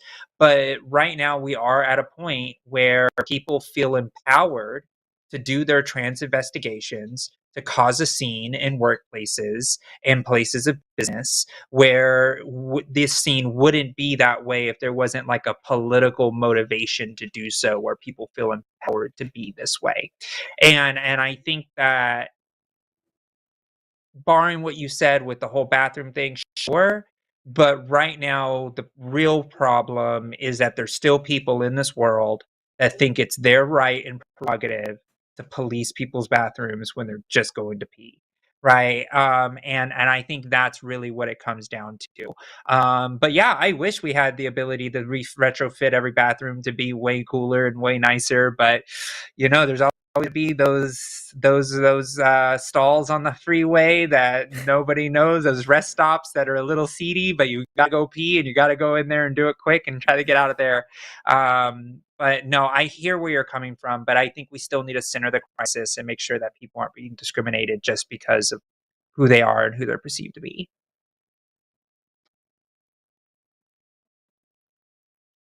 That You have makes any sense, thoughts on John? that? I think Oh, we lost John. did we lose John? Oh, Yeah, okay. I think. I'm so sorry, John. I don't know what happened there, or if maybe you just felt Yeah, like we answered your question. You were like, "I'm done." sure. uh, yeah.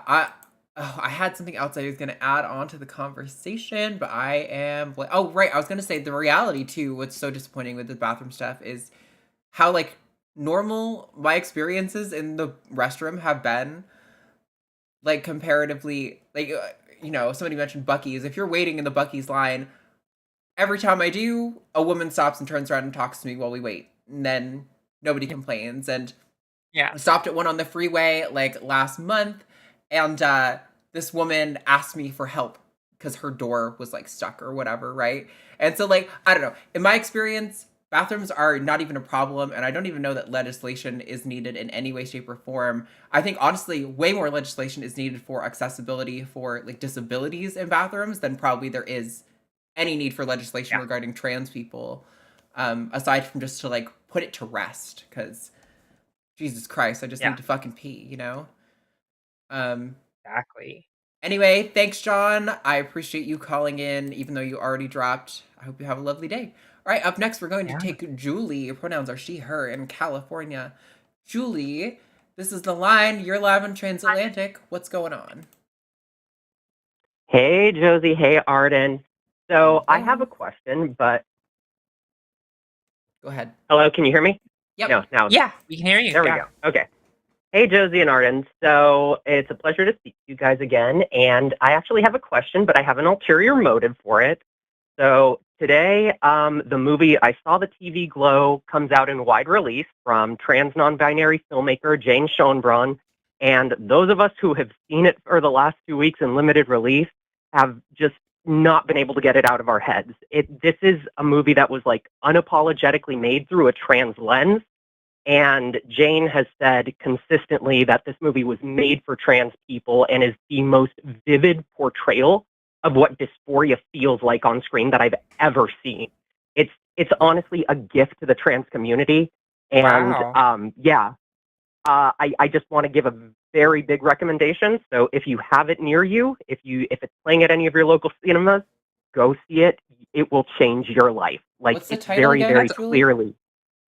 I saw the TV Glow, where it's very, very clear that the allegory is about trans identity and basically the moment of the egg crack. And the fact that like Jane has brought the term egg crack into the public vernacular is amazing. Just by that alone. Oh, it's at the Alamo. So Cool. yes, I know the Alamo has been showing it for the last week or so. Yeah, that's cool. I definitely want to check that out. It sounds great. Yeah. But you had another So in question that- underneath that, right? Yeah. So the question I had in light of that is, what movies would you two consider essentials in trans cinema? Because we've been talking a lot since this movie came out about like what qualifies as trans cinema. Like, does something like Tangerine qualify? Does something like Better Than Chocolate qualify? And so I'm curious, like, if I asked you, either of you, like, what would you consider your essentials for trans cinema to be for anybody who is looking to watch something and really start to understand through film the trans experience, which I don't think anything has ever done it the way I Saw the TV Glow has.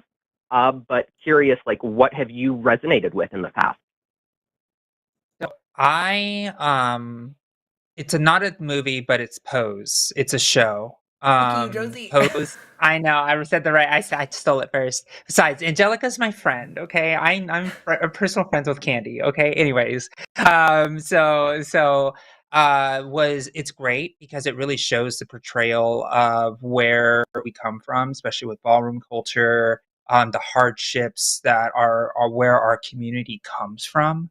It actually shows really important stuff when it comes to where we come from, representation, what does it look like, and it also has a very positive feel even in a place where it's so dark, right? Where AIDS is the villain in the show, right? Like that and when you are able to think about it in those terms, that is really important. And I think documentary wise, I think disclosure is something, like, as far as education when it comes to, like, where we grew up in cinema and media literacy, and when it comes to trans media in general, I think is a really important documentary because it kind of goes through the history of where trans cinema came from and where it has gone up to that point. And I think that shows like Disclosure, things like Pose, make it possible for a show that you're speaking of, which is as the TV glows, right? I think that's what you said. I'm going to definitely look it up. And so I love those pieces of media, and I think they're required viewing for a lot of folks. I think it's really impressive stuff. Go ahead, Arden. Yeah, I regret to say that I'm not like super into film itself. I'm much more of a fan of like more television shows, and so that's why Pose was also on the top of my list. I also think I generally super struggle when somebody's like, "Oh, what's like your favorite X?" My brain immediately takes the list of things that I think about regularly that would fit that and causes them to vanish. So I couldn't tell you a single name or title of a movie that has compelled me deeply. I know there were some that like definitely helped crack my egg, but as an adult, understanding their content more viscerally, looking back on them, I wouldn't consider them great trans cinema. Like one of them is it Trans America with Felicity Huffman playing a trans woman, or something like that. That was a huge one that cracked my egg back in like the late 2000s. 2005 was when that came out. But looking back on it, it's not a great trans film or a good representation of trans people. It probably was considered good at the time, but just really, hindsight being 2020, it's like, ooh, there are some problems there for sure. I also think Sense8 is a great show as well. I know somebody I in did chat just said it. Yeah. I'm a big fan of Sense8 because it's about, and I think you said something, Julie, that was very important, is like having directors that are trans and queer really can change how media is perceived. I mean, look at The Matrix, right? Like, we can even take a look and see those type of medias as trans or allegories as well, and what that can mean, when we actually take a look at things like that as well. So no, Julie, I really love this. I really love this type of thought experiments, and I love media, and I'm definitely going to see if I go watch that show. I hope it's around here. I'm gonna look it up and see if we can get date night going. Yeah. Yeah. Yeah, and I will say it's not it's less representation and more just the allegory. It's more of the sense of the Matrix, but I think the thing that got to me is that I saw the TV glow, like Jane doesn't sugarcoat it at all. It's like this is how it feels to like know something is wrong and like not be able to put a word to it and repress it. So yeah, definitely go check it out. It is written and directed by Jane, and yeah, I know somebody else mentioned Paris is Burning. The Criterion for that is excellent. The Criterion release for Paris is Burning. But yeah, there's really not a lot, and hopefully, we see more. I know Vera Drew's The People's Joker came out this year, but it's very, very limited. I know there are a couple other trans filmmakers who are currently trying to get their movies, finished. I know Mia Moore is finishing hers. So yeah, hopefully this, I'm excited. a trans filmmaker movement. I know. It's like, when's there going to be like a trans movie festival? I'm ready. Like, let's go. I'm excited. No, this is good. It really does show a cultural shift when you start seeing representative media in a large form that is done by the people that it represents is really such a good sign. Especially if you with the juxtaposition of everything you were saying now to what was said during disclosure, right? Like what it used to be to what it is now. It's just like, oh my gosh, is there light at the end of this tunnel? I think there could be, right? And I'm really excited by that, and it brings me a lot of joy. Yeah. Thank So you. I mean, the most important thing is hopefully the other reason for trying to get the word from here to high heaven is for people to actually go see. I saw the TV Glow have it make a ton of money and show A24 that filmmakers like Jane, they deserve to have their movies I'm financed. gonna do it. You sold me. You sold me. I'm gonna go watch it. Yeah, I love that. I definitely I wish I had was more educated or more cultured on film, but I'm the same way with music where there's movies that I love and there's music that I love, but if you asked me to name like my favorite artist, I couldn't tell you a name. Like that's just not how my brain works. There's something neurologically, fundamentally that when people ask that question, I like hit a wall and I'm like, I think I just forgot everything that I've learned over the last 28 years. So yeah, but I do appreciate the question, and I do appreciate you promoting the film. I think that's cool. I definitely love art created by trans people. Should definitely get support from our audience. So yeah, thanks for calling in, Julie. Thank you, guys. Awesome. If there's anything else you wanted to add before we let you go? No, that's it. I saw the TV Glow by Jane Schoenbrunn. Go see it this weekend. First weekend is always the most important. Let's get her in the top 3. Do it. Get that. Right on. I'm gonna go do it. Thanks, I'm already Julie. making a date night for it. Let's go. See you later. Alrighty. We're just going to keep trucking along to power through these calls. Up next, we've got Christine. Pronouns are she, her in Florida. Christine, Hi. you were on Transatlantic. Talk to me. What's going on? Hi, how are you doing? Oh, I'm so excited to be on the show. Thank you. Look, I have a few questions. I am over 50 years old. Almost 1965 is my birthday. Anyways, I just came out as trans last year, and I got myself in the bed. And yeah, of course, I deeply regret not having done this sooner, and I'm practicing learning to forgive myself. And the way I do that is by saying, what would I say to my best friend if my best friend came out as trans? And they regretted not having done it sooner. What would I say to them? And I say that to myself. And that's how I get over this. I have felt this way all my life. And I can so relate to you with the locker room talk, because I've had that happen to me too. Accused being gay. Anyways, the reason why I'm calling is yeah, and I had to go to hell and back to get to talk to doctors about hormones and things. Anyways, the reason for my call is I don't know where to go to get help to learn how to put on makeup. I went to the store recently and I saw a really nice push-up bra and I wanted to get, but I don't know my size or anything. I don't know how to or where to go to learn how to do these things. I was wondering if you all might be able to help me with that. Oh yeah, there's so many. Also, I just want to say first, I love I talk to myself the way I would talk to my best friend. That is so good to do it that way, because even having transitioned at like what I think I started at 22, 23. If you don't know my story, I had started transition even earlier as a teenager, and then I detransitioned, and I regret that. I still am like, man, if I could go back, I would do it differently, and and a lot of people don't get to start as young as I did, and I still have regrets about not starting sooner. So like, it is really just like a sort of a rational thing that I think all trans people deal with to a certain extent of like what could have been, and it's good that you have good self-talk in that way.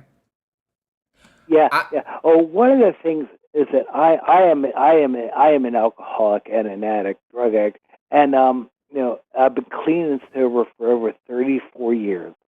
And one of Congratulations. the things was that, oh, thank you. One of the things was that you know,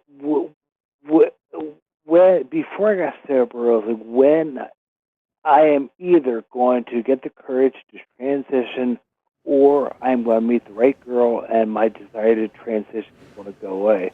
Well, 33 years later, neither one of those things happened, and so Yeah. yeah. but Christine, I yeah, So, but also had the same mentality that I was like, oh, you know, I'll always be a little bit miserable not being able to be a woman, but maybe if I meet the right girl, and I just try to be normal and I'll be happy enough and that'll make it.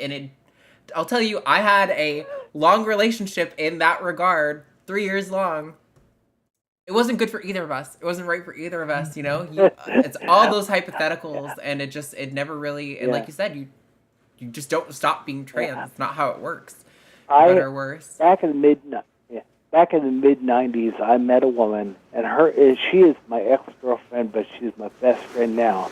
And shortly thereafter, we started seeing each other.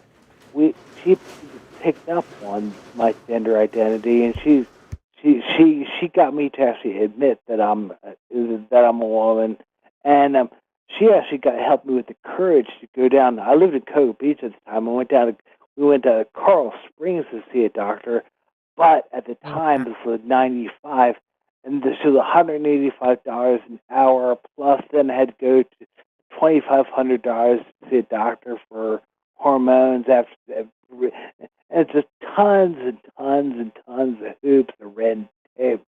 So I put it down Yeah. for a while. Plus, I still was not out with my family or anything.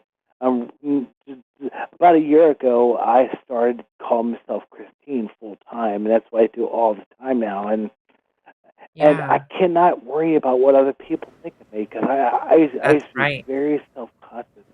I I have to worry about what I think of me, and for a long time I did not think very too well of myself. So, and part Yeah. of it is No, my gender identity. I get it. And And so, hi, Christine. So no, thank you for sharing all that. I transitioned at 34 years old. I was in the Navy. I gave all the stories that you said, all the things internalizing. I'm never gonna do it. It's already way too late. I'm too far gone. Very, very real experiences. And, I'm 38 now. I've only have been out as myself for, 4 years, and there is that moment, and I want to get back to what you were saying about how can you work on yourself to make you feel more comfortable on, now that you feel more comfortable on the inside, how do you present that on the outside of who you want to be. And I'll give you some really good advice that helped me. So, regardless of what age you go through the transition, if you are doing the medical transition, you're basically going through a second puberty. And in reality, all of most cis women get the opportunity to go through that puberty at a younger age, so they get to experiment with makeup. They get to use the brighter colors that are unflattering to them. They get to wear the outfit that just doesn't fit right, a hairstyle that is just like, what was I thinking? It's just one of those things that we all have to deal with regardless of what age we start. We all go through that teenage girl phase of like, oh my gosh, I look at pictures of me now, like 3 years ago, and I cringe. I'm just like, oh my gosh, nobody show my early transition photos. Those look terrible, right? And now, I have my makeup on. I put my makeup on in like 10 minutes now, because all it is just a little cover up, a little foundation, my eyeliner, my eyeshadow. Not, I don't even do eyeshadow anymore, mascara, and my eyebrows, and I'm done. Like, I like the natural look. yeah, I feel comfortable in that. And it's something that, you're able to kind of just like figure out yourself. But it took me a year and a half. It took me maybe even closer to 2 years to be able to do that, because I remember I used to sit in front of that mirror for 1 hour watching all the YouTube videos, trying to do all the contouring, putting on all the product. And then I realized, wow, I look good doing this, but I also look good doing this other thing. And you'll figure it out as you go. Yeah. So definitely YouTube videos are really important. Voice therapy on YouTube also works as well. And that also works. That's how I learned. I think everybody knows Z's heat before fire, fire before heat. We all have those things where we practice our voice, and just know, and you got to give yourself a lot of grace, Christine. You got to give yourself a lot of grace. You got to know that it takes time. I was a classically trained singer, so it took me about 8 months to get my voice where I wanted it to be. So I was able to do it pretty quick. But that was because I already knew my voice. And like tips and tricks, they exist. They're on Reddit, they're on YouTube, they're all over the place. And you just got to give yourself patience and grace, and find some girlfriends that, not like, friends that you don't know already, and just practice your voice with them. They don't know you. They don't know what you sound like normally. So that's kind of what I say. And Arden, it's like there's a trash compactor behind you. I know. I'm so sorry for how loud that is, everyone. A huge storm just started, and it is beating against my office window here. So if we lose the stream, that's probably why. Hopefully we don't. We probably won't, because we're on a good power grid. But yeah. I don't really have much to add to Josie, except for on the voice thing.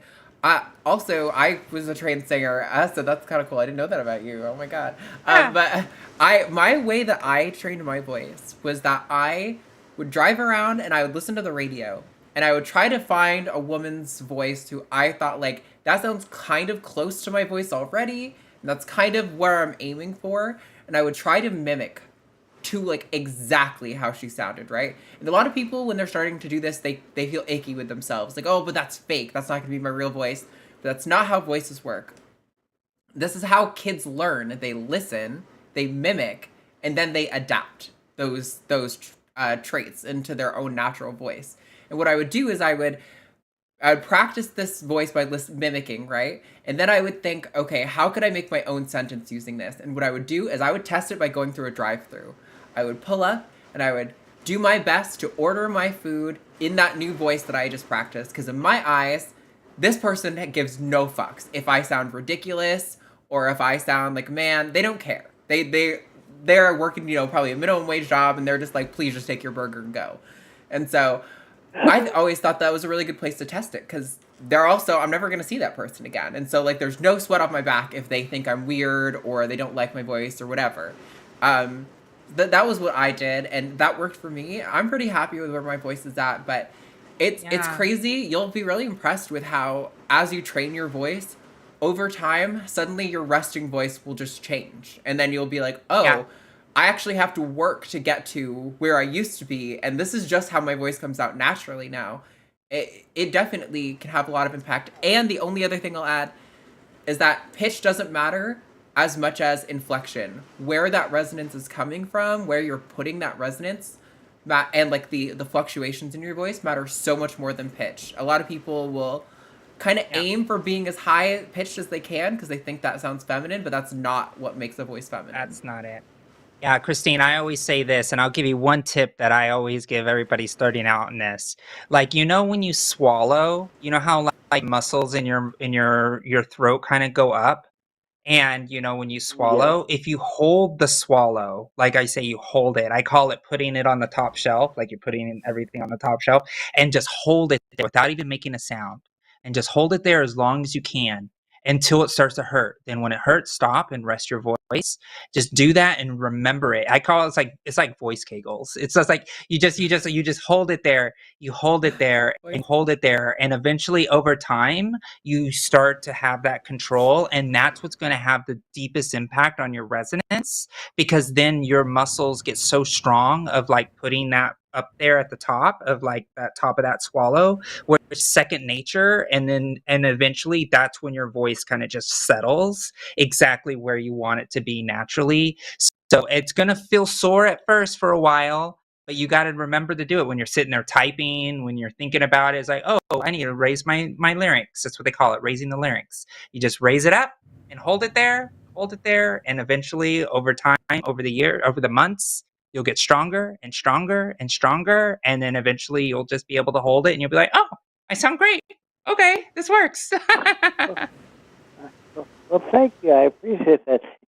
One more thing I did. I finally got the courage to use the ladies' room at the local Walmart, but a friend of mine warned me not to because she said it happened to her, and it almost happened, or it almost happened to her, and it happened to she almost got raped, and a friend of hers actually did get raped in the ladies' room by a guy, and so I probably have to make sure I look more like Christine and not my old self. Yeah, I maybe don't use that bathroom then. But honestly, every trans person I've ever talked to, before they went into the women's restroom the first time, or the men's restroom, or whichever restroom applies to you, there was so much fear and anxiety. Oh my God, should I do it? All these things could go wrong, yada, yada, yada. Then you go into the bathroom, and it's the most uneventful experience ever that it almost immediately breaks you and you go, oh, okay, I can just do this now. Because this is literally just like going to the other bathroom. It's not different at all. Yeah. It will just happen one day, Christine. You're just gonna walk around and you're gonna be like, "Wow, everybody sees me as a woman now." It's just your aura. It's just how you present, who you are as a person will exude. Because most people don't care. Most people are walking around the world hoping you don't look at them, right? So at the end of the day, like when you walk out confidently as Christine yourself, and you're able to hold your head high and move throughout the world, most people will just see you as who you are, because most people don't even look people in the eyes anymore. They're just going to see how you're dressed and your hair and whatever, and they're going to be like, "Oh yeah, that woman over there," and you're going to be like, "Oh, okay, I guess everybody sees me as a woman now." It's true. That's how it happens. I know it's hard to believe so early in, but it does happen. I promise you. No matter how you look, how you're perceived right now, it's going to be completely different a year and a half from now. I promise you. That really excites me. That really makes me excited. All my life, many people. I remember like having a crush on some girl, and this girl saying, "You're a nice guy, but too bad you're gay. I'd love to go out to you." And I'm like, "I'm not gay." And that has happened many times. Yeah. And then, and many times also what's happened is that a lot of people think I'm gay just automatically just because of the way I am. So that really gives me some reassurance, and I just have to continue to learn to dress. But I don't know about the size bra. Like, how do I go find a bra that's the right size for me, and how? So you can get measured at some stores, but to be honest, I think depending on where you are at in transition, I don't know your financial situation, so I don't want to come at this with like a just buy shit and see how it works. But in my eyes, I always never minded if I was buying some clothes that wouldn't fit, because there's probably another trans person who they would fit who I can just give them to you, and I've done that on several occasions before. So to me, it was always like, I don't know. I did most of my shopping for clothes online early in transition until I felt like I was at least comfortable with some basic attire, and then I started being able to go into stores. But honestly, I still hate going to brick and mortar stores. Yeah.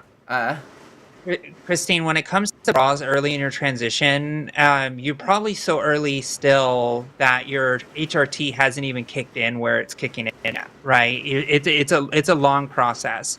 If you want to, like, they call them training bras, right? Bralettes, right?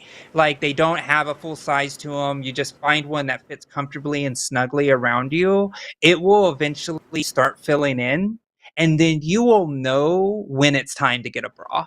Right. Remember, bras are there for support, right? And it's one of those things that if you feel like you need a bra, you'll know once those nipples start pointing out of your shirt, girl. That's when you're like, "Oh, it's time for a bra." Like, and so that's where go ahead. That's where I am now. That is where I am now. So I would start with a bralette. I would start with a bralette, a training bra, they call them, but and then see how it fits, and then from there you can go online, and there's a lot of like breast measurements, like you like actually take a measurement, and it's like I can tell you, it's like the distance between under your breast and then the distance from your nipples, and that portion, and you subtract those numbers, the differential is like your cup size. But you're gonna have to look at the actual. There's like a lot of bra fitting charts. I think They're the bra band fitting. size. I think Josie's absolutely right that bralettes are a good start, but I think band size is more important. So like I'm a size like 8 or 10 dress normally, and so like a 36 size band is really good for me. Pretty much 36B or C I can fit comfortably into, but most of these are also adjustable. Also, by the way, Christine, I never wear a bra. I wore a bra a lot in early transition because it made my boobs look more noticeable. But I actually now, I literally never wear a bra. Unless I'm like... I wear them all the time. Unless I'm like going to something really formal where I'm like, okay, my nipples really can't be showing in this situation, then I'll wear a bra. But most of the time, I'm just like, listen, all people have nipples, whether you're male, female, non-binary, it doesn't fucking matter. If my nipples are so tantalizing that you're going to assault me, that sounds like a you problem. And so I'm just gonna go braless. I go braless at our like reptile expos, and I'm representing my business there, but I just don't care. Like, I don't know. These are things you do grow out of, I think, over time. Like, I think all trans people go through a period of like, you know, overdoing the voice, overdoing the makeup, overdoing the clothes, and then you kind of get comfortable and you just pull back and you find like a place where you're comfortable. And that's really what you're looking for. You're looking for where you feel like you can sit comfortably and exist and not have to worry about, you know, maybe people do have judgments about you, or maybe they don't. It doesn't matter because you're comfortable with you. And that's really where I think you should be aiming to land. But Christine, we do have one caller left that we have to get to, so I want to give you a chance to wrap up before we move on to them. I just want to thank you. This is my first time I've actually watched the show. This is definitely not my last time. First time caller. Thank you. I really love the show, and I'm going to continue to watch it. And I appreciate everything you've done. Thank you. And I got to learn about the show from the atheist experience and another person calling it. So thank you. Yeah, thanks so much for calling, and congratulations. Christine. I'm excited for your journey. You're you're great. You're wonderful. I really appreciate you, and you are living proof that it's never too late. I love it. Thank you, Christine. Thank you. Thanks. Thank you. Have a good day now. You too. Bye, Christine. You too. Bye. Alrighty, folks, we have one more caller we're going to get right into, and then we're doing Super Chats. Any Super Chat of $5 or more, we will read out live on air. But until then, we have Giddy, he, him, in Utah. That's a biblical name if I've ever seen one. Giddy, you are live. Tell me what's going on. Hi. So, can you hear me? Yep. Yes. All right, good. So hopefully this question's got a lot of context, but hopefully it's not too long. So I guess living in Utah, almost inherently, me and my family are Mormons. Right. And so, yeah, I guess, how do I say this? So my brother has begun trying to condition my family with transphobic Mormon propaganda and like political pundit rhetoric, to the point where some of my siblings have become somewhat anti-trans, where before they weren't. So I guess because my brother is well versed in Shapiro-style debate tactics, to the point that it's actually affecting me, where I'm starting to like consider his rhetoric a lot more than I should probably give it credence.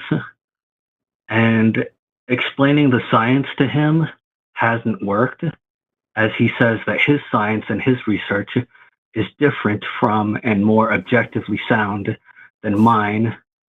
And well, that's interesting. So I see him, I see him actually using, you know, good faith critical thinking in dismissing misinformation and trying to be inquisitive in research. But he is completely misguided by religion and pundit rhetoric and political tribalisms, I guess. Yeah. And in the hours of discussions with him, I've never been able to solely explain the sciences and debate him to the point where he gives any leverage. So if I say, like, this is the definition of a woman, he'll say that the dictionaries have been wokeified, etc. He's very well versed and rehearsed in this stuff. I think it's interesting that you're characterizing that as well versed, because to me, that all is characterized as like special pleading. Like, oh, he believes in the science until every major medical organization disagrees with him. He agrees with the definition of the dictionary until he doesn't like that one, then it's been wokeified. Like, to me, that doesn't feel like intellectually honest or good at debate. It feels like learning how to identify when something would shatter your worldview and learning how to rhetorically dodge the question where you can seem like you're being honest, but you're really not actually addressing the point at all. Because, like, it's funny to me that you would say that he would say, oh, I have more objective science, which more objective is already problematic on its face. But like I said, every major U.S. medical organization endorses trans healthcare. What science does your brother have that the medical organizations don't have that would overturn the scientific consensus the medical community has on trans issues, at least in the US? Like, I would love to see it, but I suspect, I think the most honest position that you could take with regard to being skeptical of trans healthcare is that the evidence isn't as strong as it is maybe for like diabetes, because with diabetes we have a blood test. You know, we can evaluate your A1C levels in your blood and say, according to the science, once these levels are above a certain threshold, you are considered clinically diabetic and we start treating you for it, right? Whereas with trans healthcare, we're just relying on the self-report of the individual, but countless conditions in the US are evaluated solely on the self-report of the individual. That's not unique to trans healthcare. Josie, you want to hop in on that? Yeah, so Giddy, my question, and I agree with everything Arden said, right? Because in reality, you know, as someone who works with the research, someone that does this for a living, and you know, I like to say professionally trans as I work in policy, organizing, and political work. My question is more of how this is eroding the relationship between you and your family.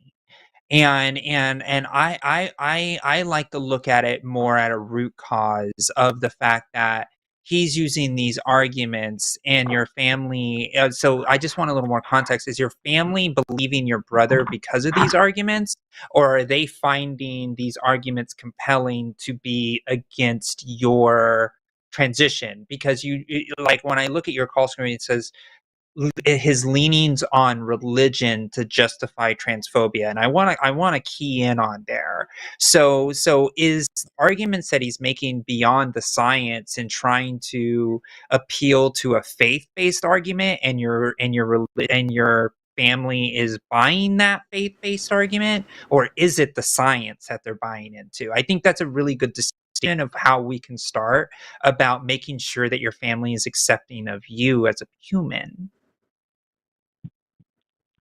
I guess I can describe it as with my brother, he is quote unquote science. He leans on the sciences and research, and then has to fit in and uses religion to patch in the holes where his biases leave room for questions.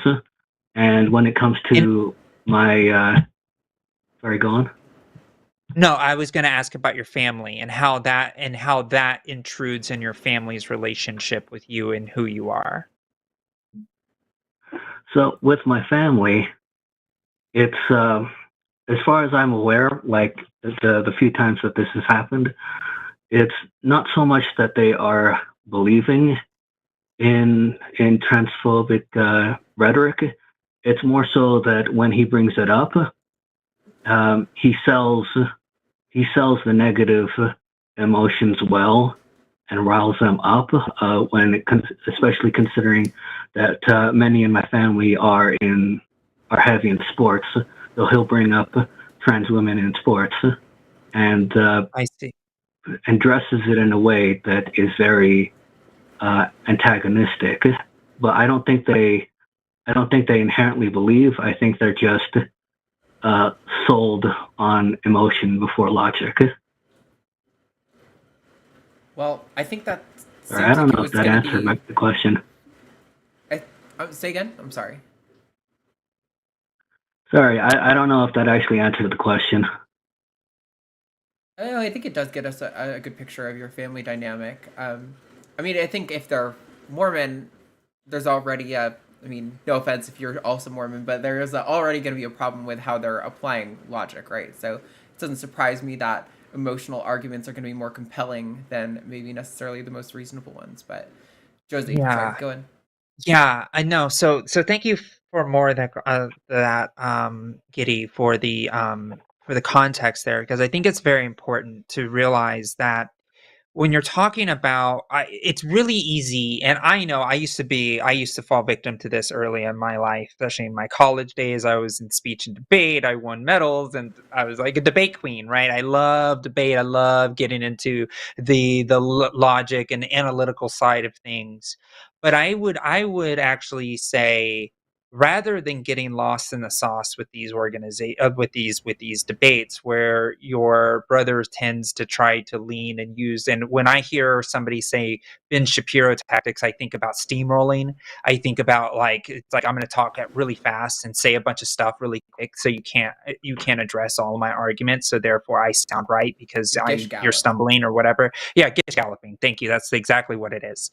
And so I would actually start thinking about the root feeling of what you're seeking. And this is, correct me if I'm wrong, you're seeking the approval of your family, or is that the primary reason of why you're calling? Is that you want to be accepted and approved by your family as the trans person that you are? Oh, I'm not trans actually, Oh, so this but is a I conversation outside of trans. Okay, go ahead, please. Forgive me. I yes, apologize if I but assumed you like were trans. yeah, no, that's fine, that's fine. I caught on, but I'm not insulted. Okay. I mean, no. So I guess this is on behalf of my trans friends, and Got it. it's just, and also somewhat on behalf of my family, like becoming more hateful, and I don't want to see that. Yeah. I think. Like This is this. I don't, yeah. I'm sorry. I was just gonna No, say. go ahead. I was Go gonna ahead, say. I Arden. think. I don't know. I have mixed feelings on these kinds of approaches because it sometimes encourages people who are entrenched in false beliefs to dig deeper. But I think there's maybe an approach to be had in appealing to their Mormonism because, I mean, my understanding, Mormons are often taught, you want to appear approachable and positive such that if people are interested, you can convince them to explore Mormonism themselves, right? I think it could be interesting to explore tactics of like, I, you know, you can be doubtful about trans people's identities, but is being hateful really a good way to, for a Mormon person to appeal to trans people? Because that's certainly not going to want to draw them in closer to the Lord, to, to get to know your version of God or anything like that. I think we should maybe leave it up to God to sort this kind of thing out. That can It's kind of an approach that some people Yeah. might take that I don't think is completely invalid, but I do I always would get a little cringy at like I don't want to encourage them to use their cultic get thinking, but deeper. Right. Exactly. But this is what I would say, Giddy, and going outside of the religious arguments or whatever, because I don't think you want to appeal to that. When you are having these conversations with people that you love about acceptance of other humans, it's really important to lean on values more than logic, right? And what I mean by that is the sheer fact of what Arden's talking about is really loving your the I'm going to say loving thy neighbor, but using their rhetoric, but loving people in general, right? Like if the trans person was starving on the street, are they just going to walk over them and not give them support and love and care or shelter and those type of things? Like it's really, it boils down to more of the intellectual argument. It's really about the human argument.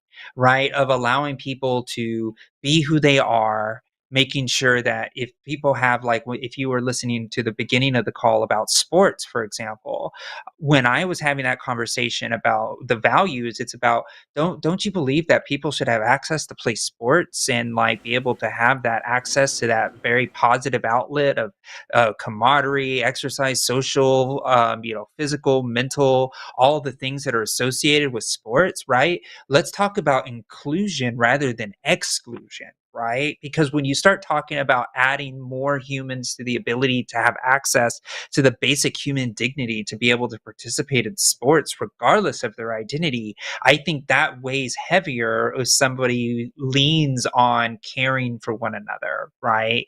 And really starting there, because at the end of the day, it's not your job to have every study and every piece of logic at your fingertips to try to disprove somebody's belief on something that they're trying to study to try to get you.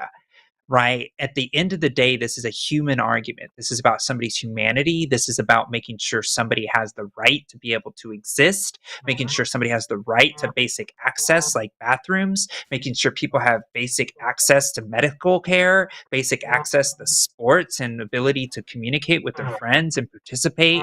Like, those arguments, I think, are going to ring much louder than some scientific study from God knows who where that says this thing is this way.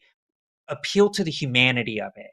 And if you feel that your parents and your family are good people, then those arguments should ring louder than some basic study that your brother may be being Ben Shapiro at, trying to out talk you, when in reality this is just about just being decent to other human beings. Can we just do that, please? Right? I think you're going to be much more successful in that line of reasoning than you would trying to prove some logical argument wrong, if that makes sense. Have you tried that approach? Okay. I guess just if I guess that does make sense, though. I guess I did try that one time, but I was met with, I love them so much that I am not willing to lie to them. Right. And I don't know what to say to that. I think, I don't know. That's kind of why I was recommending the appealing to the Mormon faith route, right? Because, like, let's assume that's true. I love them so much, I'm not willing to lie to them.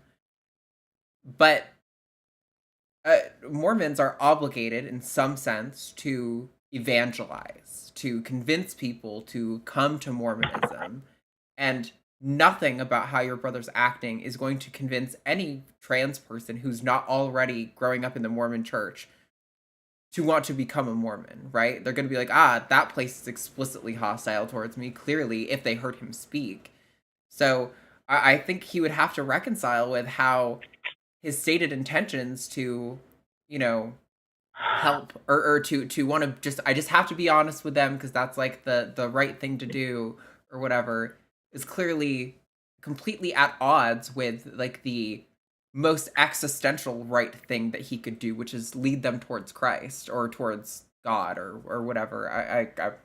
I know the distinction between Mormonism and Christianity is fuzzy enough for me that I'm like, yeah, and honestly, like, going back to the I love so much I don't lie, it's like, wow, is your brother the type that goes to a children's party and says, Santa's not real, everybody, just to let you know, I love you so much, and I'm gonna tell you that the tooth fairy is a lie. There's no Santa Claus. The movies that you watch aren't real. Everything that you think that are the imagination is bull crap, and you're probably gonna grow up poor because that's most likely what's gonna happen.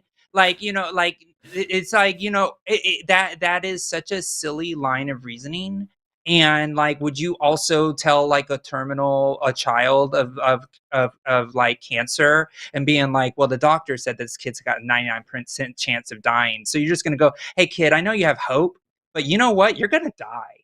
Right. And I just love you too much to let you live with hope of possible life. Right? Like that level of argumentation is so self-serving, of like, I love so much that I cannot tell a lie. BS. Is your brother one of the most truthful people on the planet? like that he just goes around the world, like looking at the world saying, hey, I just can't tell a lie. I just can't tell a lie. You are ugly. I just can't tell a lie. That shirt looks terrible on you. I just can't tell a lie. It's like, that's such a unvalid argument. And if he wants to play the argument game, like, you have to call him out on that, because that is not fair. And he's only using that situation to say, I love you so much, I'm not going to lie. I mean, I know I'm being a little facetious, but I think that that is just a terrible line of logic, and nobody should buy that. Does that make sense? Yeah, that makes really good sense. I think that's.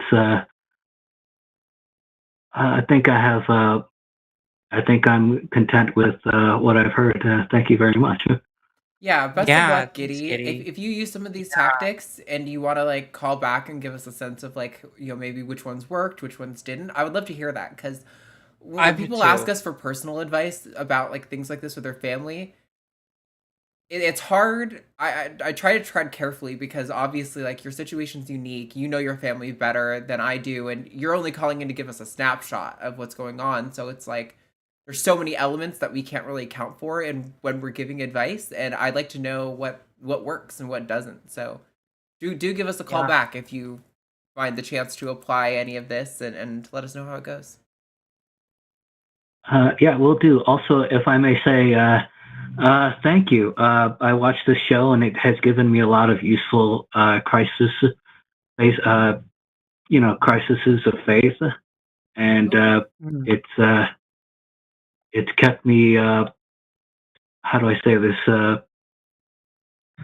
It's while I still practice faith, it's because of the show.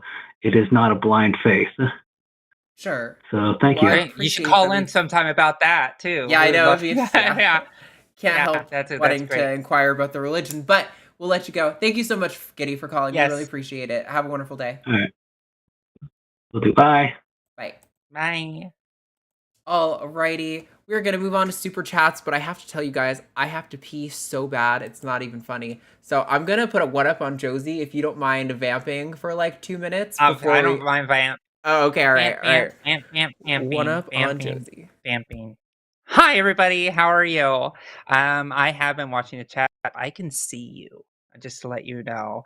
I'm really happy to, I guess I can always say, I'm so happy to be a host here now. I haven't had a chance to kind of talk to everybody about that and what it means to me to be able to speak in a way that is educational, in a way that is able to be direct and communicative. And I will tell you, it was this community, this chat, all of you lovely people, that made me feel very welcome and made me really want to be a part of this community so deeply, because you are all awesome.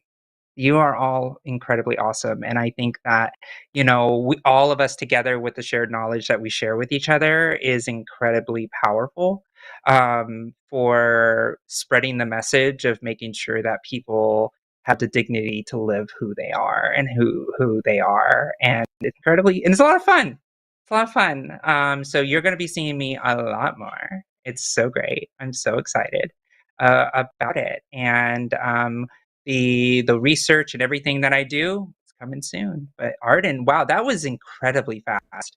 I did wash That my was hands. suspiciously fast. FYI, my hands, you can see they're even wet. Suspiciously fast. Okay. Did not pee on my hands. I tried to pee as fast as I could. To what extent that is controllable. Okay. Super chats. We've got supers. First one is 10 pounds from Sean Isherwood. I emailed that uni about the 2015 exam. They got back to me to apologize twice. They explained why they do ID checks at the beginning, but thanked me for highlighting a need for sensitivity training. That's really cool. That's great. Yeah. Josie, I don't know if you were here when Sean called about this event. I think he was saying he went to some exam for his math degree, and there was some issue with his ID relating to being to a trans stuff, and Yikes. yeah, and it was they had to ask him to leave or something like that, and it like might have delayed his progress, and it Yeah, was like it's actually like one of the biggest issues that exists is about showing an ID that doesn't match your gender presentation. You know, a lot of trans people across this country, as far as the data shows, a marked level of harassment because of that. In fact, there's a lot of organizations, at least in the United States, that help people with name changes and gender marker changes just for that reason, because it's so important. But I'm so glad that it worked out for you, Sean. And you know, I know it's hard to speak up sometimes, and it's very difficult of having to deal with that experience. But just know that because you experienced that experience, somebody else might be saved from that experience. So thank you for living out your truth, because now somebody else's truth may not be trampled on like yours was, unfortunately. So thank you yeah. for doing what you're doing. It is unfortunate that as minorities we often have to tolerate completely intolerable conditions with the hope that it will inform the next generation a little bit better. It is, and the fact that our lives are massively improved by the generation before us having done exactly that as well. So yeah, it does make me hopeful that it does have an impact. But I see Cookies is saying, "Whoa, Sean sent a message that wasn't math." To be fair, this was still about math, just tangentially. It wasn't math equations. So thank you, Sean, as always. $5 from William Mattis. Proverbs 17:12. Even God chose the bear. Yes, I saw that in the chat. It was really funny. I wanted to bring that up, and yeah, it's so true. Even God chose the bear, but that bear chose violence. Yeah, right. I was like, I think in that situation, God chose the man and the bear, because the kids were making fun of the man, and God was like, "No, man and bear." Yes, man and bear. That's right, because the man cursed the children and a bear came. So technically, if there was no man, the bear would have probably just chilled in the woods and probably would have never said a thing. It was a she-bear as well, I think. She-bear, the worst kind. That's what I'm always saying. 20 pounds from Jackie Greenland. This week, my and my wife's appended marriage certificate finally arrived, which marks the absolute last piece of documentation to be changed. Took years to change everything, but so worth it. Ignoring silly news this week. Oh, I don't even know what news is different. I mean, I know the UK has been really going through it with the cast review stuff, which is just so dishonest and despicable. And I haven't heard what new thing might have ostensibly happened. So yeah, at least like the academic science community is going so hard against her. Like, she's actually like losing so much credibility. Like, I mean, she probably won't ever actually be able to actually be an academic ever again. Like, she's always going to be pigeonholed into transphobia now. Like, she probably is not going to be able to do any real research that's worth a damn. This is career-ending work. I hope so. We talked about it last week. It was really confusing to me listening to her reasoning, because she would acknowledge that like non-binary people exist and that trans people exist, but then be like, "Oh, we just want to make sure that we're giving them options and we're not restricting them." And it's like, but as you're saying that, you're enacting policies that would inherently pull back options and restrict kids. Like, it's completely backwards thinking. Anyway.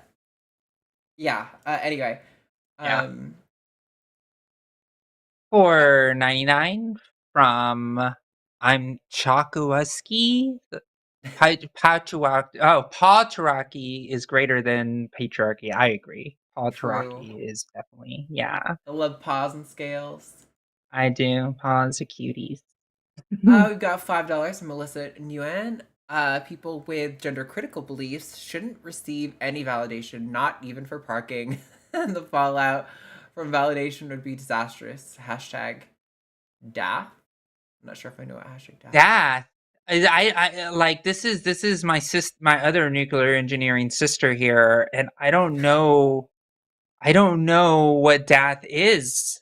There's a little no, if nuclear you're symbol still there on. too, right? So Yeah, I know. Now I feel bad. You better put that in the chat, Alyssa. Better do that. I want to see what you mean by that. uh, $4.99 from Skeptic Think. Is there any significant overlap between being trans and any other of the many forms of intersex? There is, but do not assume somebody who is intersex is trans. Just like anybody else, let people identify as trans as themselves. I think that a lot of intersex people have trans experiences, and I say that as they may not conform to like the cisgender presentation because of their genetic thing that makes them intersex, and they may experience life as a trans person, but it's still up to the intersex person to say if they're trans or not and identify or who they are. So I say that's is the extent of the intersex people can be trans and intersex people can be cis. So yeah.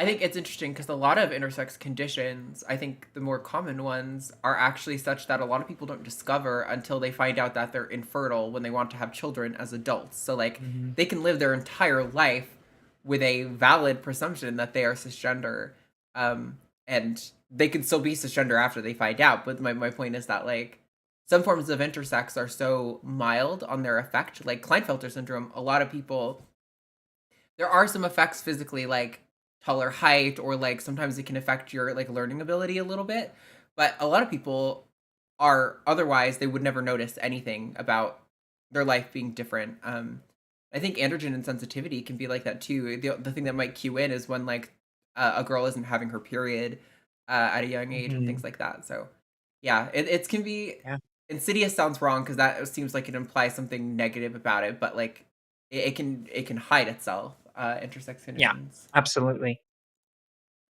1999 from Louise Richardson. I transitioned 1,000 years ago, and back then the term was transsexual. It was coined by doctors, but not by us. When I saw on YouTube that drags and transvestites were on the TG spectrum, I was appalled and still preferred TS.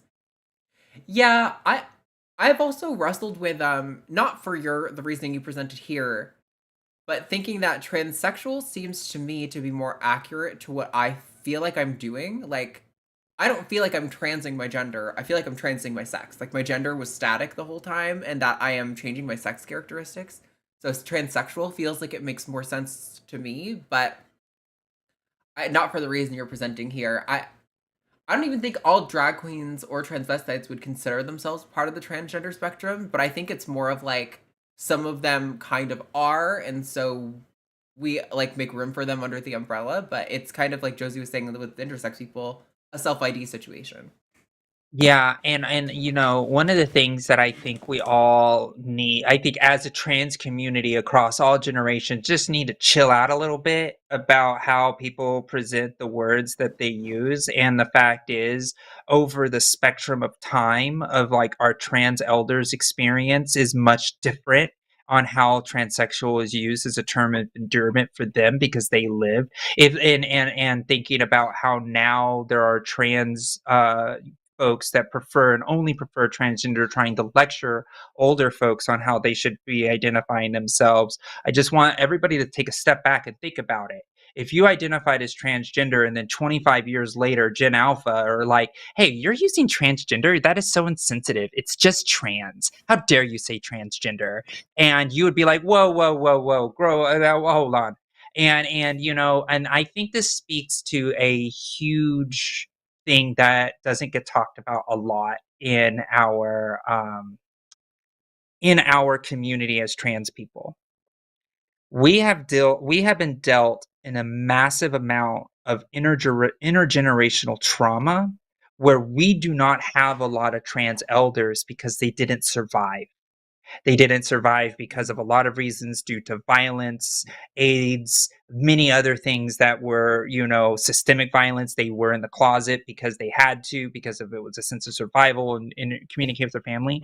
So we have an inconsistent clear cross-generational mentorship happening between the young trans people and the older trans people. This gap has made it much harder for the youth of trans folks to speak to the older trans folks because there isn't that generational connection piece that most communities have at this point. And I think that as a community, we need to all think about that and reflect on that and show why are we having issues of younger people talking to older people instead of just having grace and patience for everybody across the spectrum. And I'm not saying this is only happening from youth to the elders. I'm also talking to the elders to the youth. It's on both sides. This miscommunication is happening. Just meet people where they are. How people identify as themselves is how they identify themselves, and just respect it because we're all freaking trans and we all have an experience.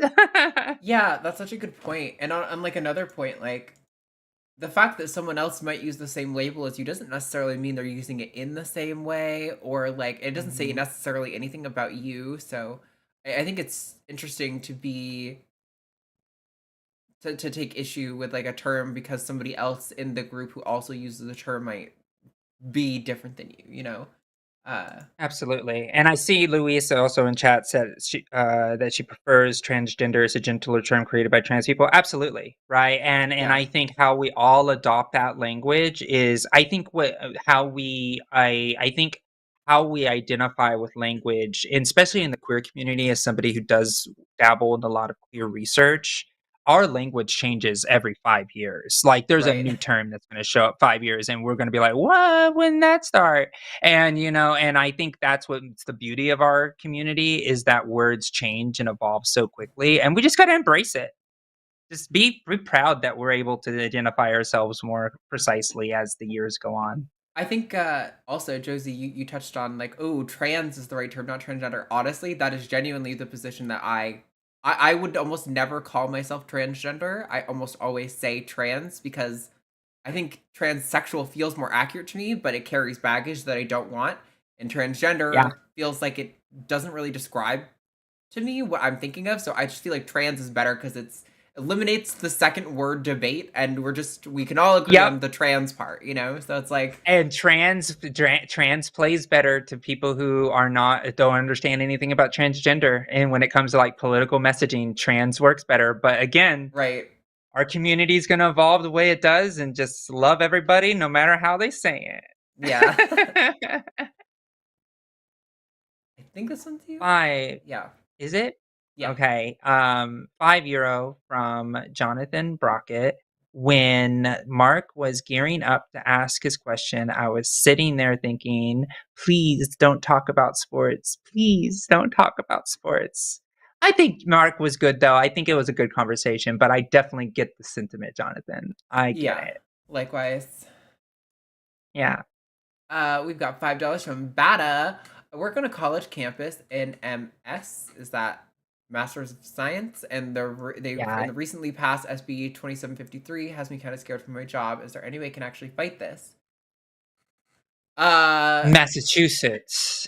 That's what that is. Let me see. Isn't Massachusetts is MS? Oh, MS is Missouri.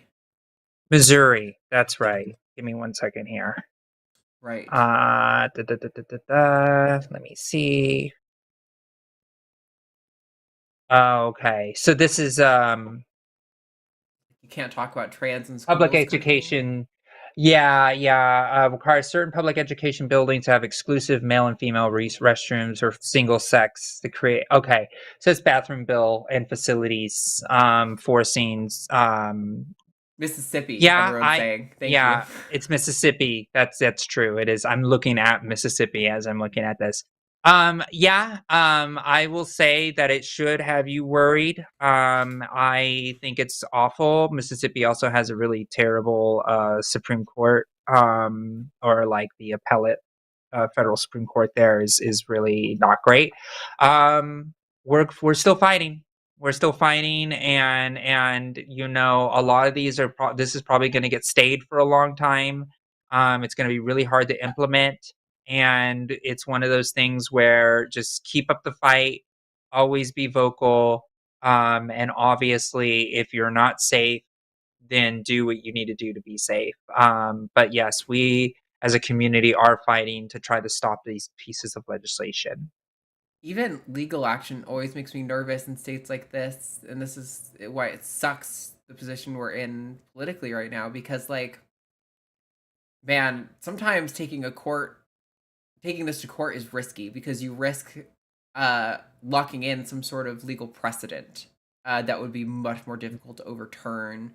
Yeah, I don't know I know ACLU has like several trans cases that are in all different levels of appeals right now. I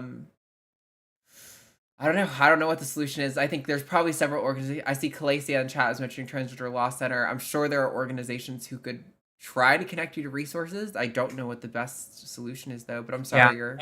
And we also have to look that this bill was just approved by the governor 3 days ago, and I do remember one of my colleagues who is the policy director was working on that this week. So like it's one of those things where we're fighting. We're not going to take this line down, and we have a lot of tools to make sure that we do this. That's why you got to support organizations like Advocates for Trans Equality to make sure that we continue to fight this type of stuff. Yeah. All right. $5 from Larry Fishman.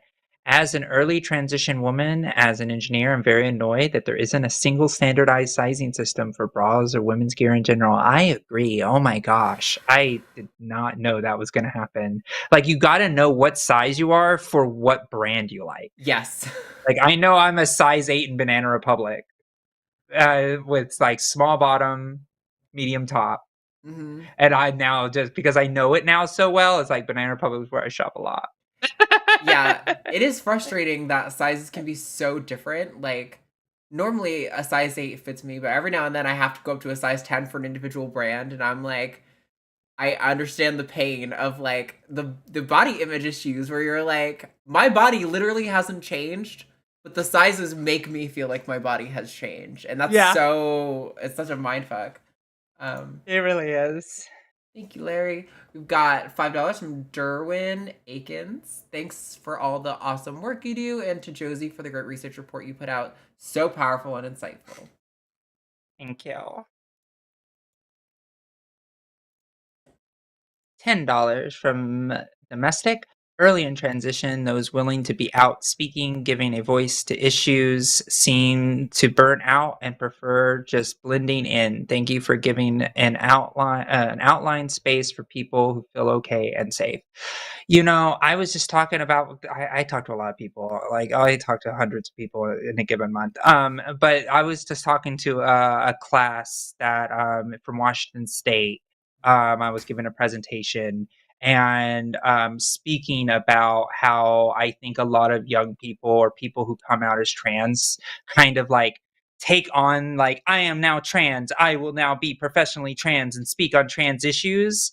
And I always say, take a step back, figure out who you are, like, be you, go be that teenage girl you need to be for a little bit, or treat a teenage boy or teenage person, figure out who you are. And once you're able to find that truth, then go to the mat, right? Like, honestly, I think that it's absolutely true. I think people get burned out incredibly fast in the trans community because they get right into the suck of it. It's like, instead of just taking the joy part first, right? The joy part, the euphoric part, the skirts go spinny, putting on the makeup, like doing all of those things. Enjoy that. Don't immediately jump into the suck of people's plight as a trans person. Like, you got your whole life for that. Just be you, enjoy yourself, do you, like, make that part of your goal at the beginning, and you'll feel a lot better for it. That's so true. I know Jimmy has jokingly said before, like, if you become an atheist, you need to shut the fuck up for 2 years and then come back to the table. Not completely serious, and I think, Josie, you also probably mean it not, of course. Everyone's different or whatever. But I Everyone's also think different. there's a mistaking feeling, and I understand it because I also have this feeling of like, because I was able to transition, I feel like I'm obligated in some sense to be an activist, right? To, okay, things aren't perfect, but like we were talking about earlier, I can soak up some of the burn, take some of the hits to make the world better for the next generation. And I feel like I feel deeply like it's an obligation that I have to fulfill, but it's absolutely not. And well, maybe there's an argument about blending in into the extent to which you're like, reinforcing cis-normative stereotypes or whatever. I think there's nothing wrong with just trying to find happiness with where you're at and to just live your life, and whether that means blending in or being you, and not being an activist. All of those things are also totally valid. Like, I definitely long for the day where the show isn't needed and where I can just sit back and maybe support other voices or do other things, because it's exhausting carrying the pain of the trans people who came before you and the trans people who are suffering today, and feeling like there's only so many things you can actually actively do. You can always keep talking about it and keep the conversation going, but it's difficult to be an activist. It does not feel good.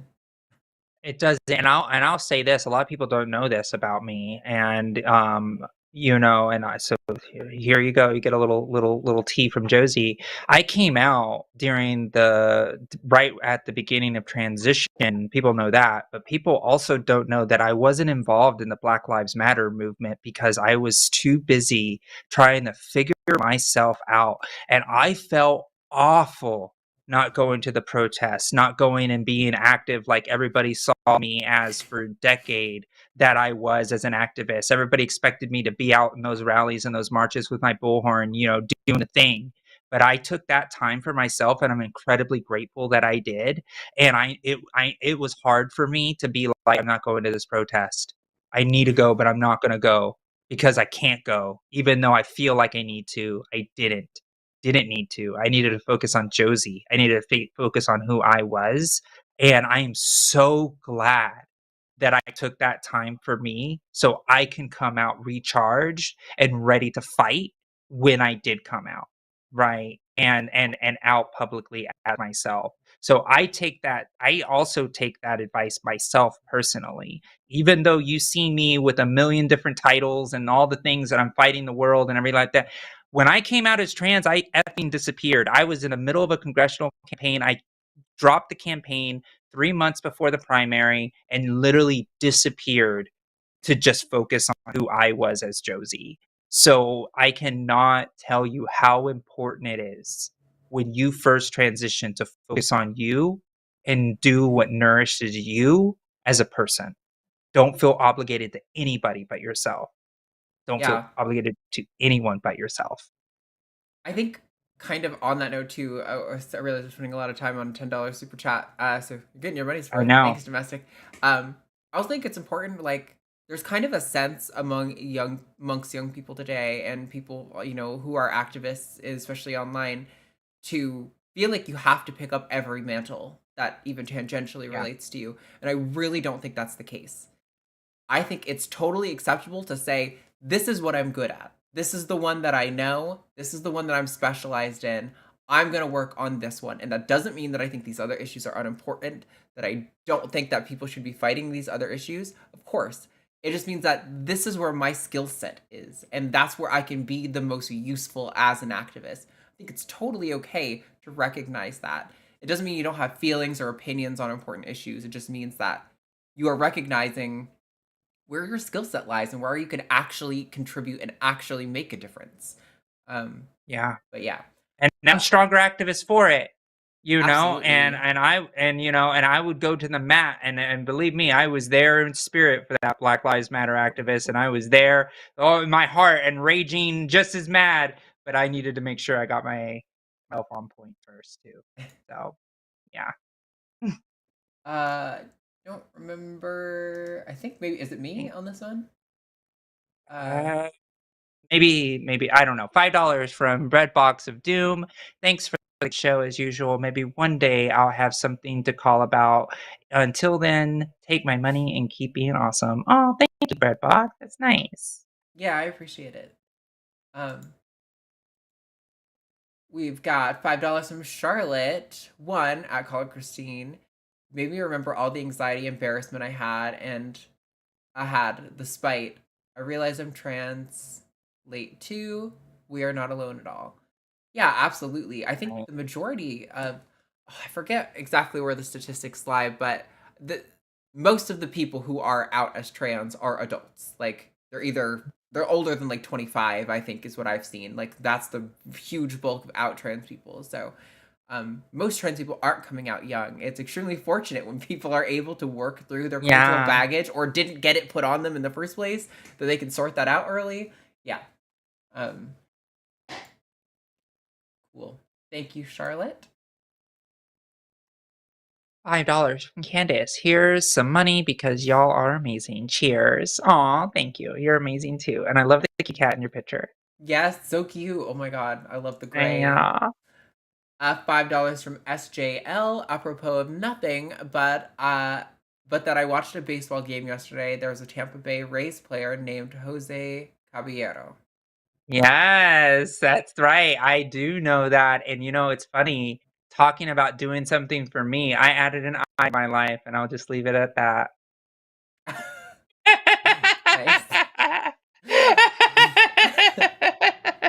Clever.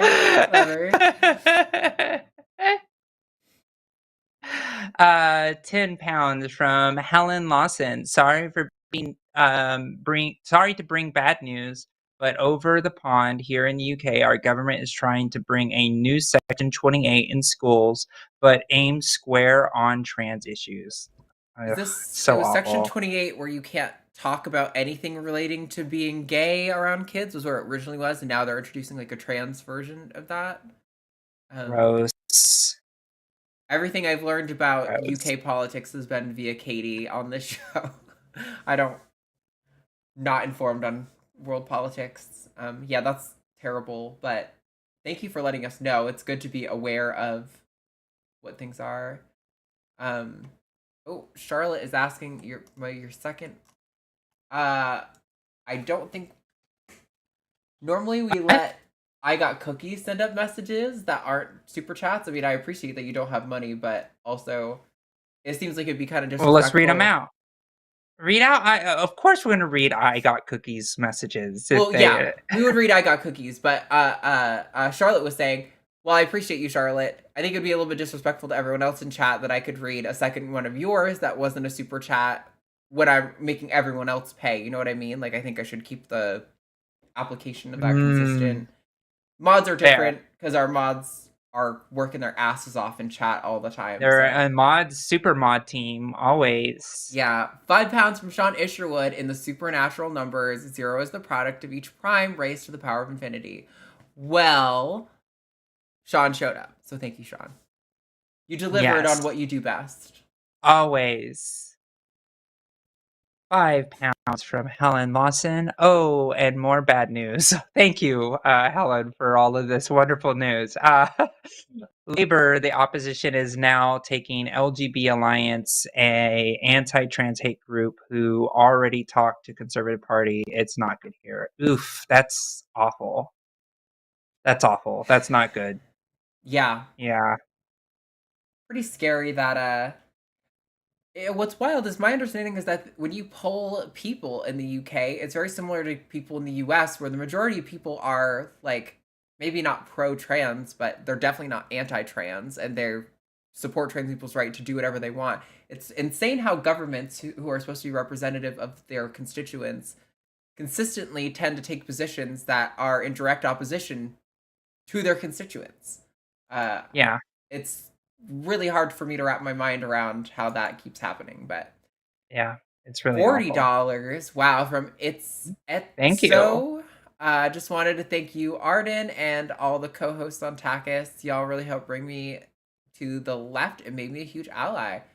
That's cool. Aw, that's great. I'm always hesitant to talk about politics on this show, only because while I am very, very, very left-leaning, I have a hard time with labels, especially political labels, and most of the online left-leaning trans community is very explicitly socialist and communist, and I feel like I'm going to get in trouble when I'm like, I am not a socialist. Please don't call me a socialist, because I'm not. It doesn't mean I am a capitalist. I'm saying... I want to say this. I'm an American socialist, because what that means to me is Medicare, Social Security, veteran benefits, like roads, infrastructure, things like that. Like, those are socialistic principles that we already have in America. So a socialism is as American as apple pie. We just apply it differently.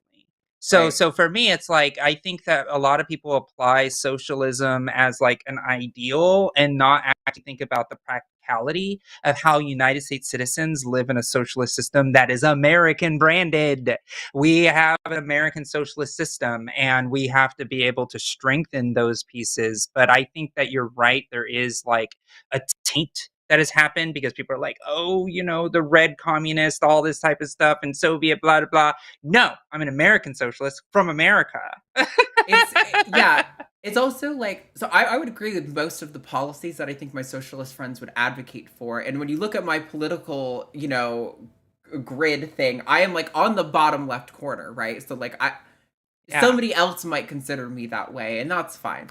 But my problem is that there's a lot of, in the online communities talking about politics, I see, where a idea will become popular in the online left, and then people who don't subscribe to that idea get sort of castigated as, oh, you're not a real socialist, you're not a real leftist, you're not a real communist, whatever. And that's where it makes me go, I'm just going to reject the notion of labels entirely as a person, politically speaking, because I really care more about the policies that I'm advocating for than what camp I sit in. And so I get nervous when people are like, oh, you helped bring me to the left, and I'm like, I don't know what that means to you, because that could mean something that could mean something that I am diametrically opposed to, I don't know. And I think that a lot of people, and I'll stay on for $40. We get a little bit of runway here, but I think a lot of people try to shortcut, because a lot of people don't have the ability to kind of like politically look at themselves on that political compass, right? Where you have the ability and privilege to be like, I care about this policy, this policy, this policy, this policy. And that accumulates where I stand, where a lot of people have jobs and they have all these different things that they have to deal with, where left and right and center, there's the only thing that they can actually like focus on, because there is no ability to think further through that.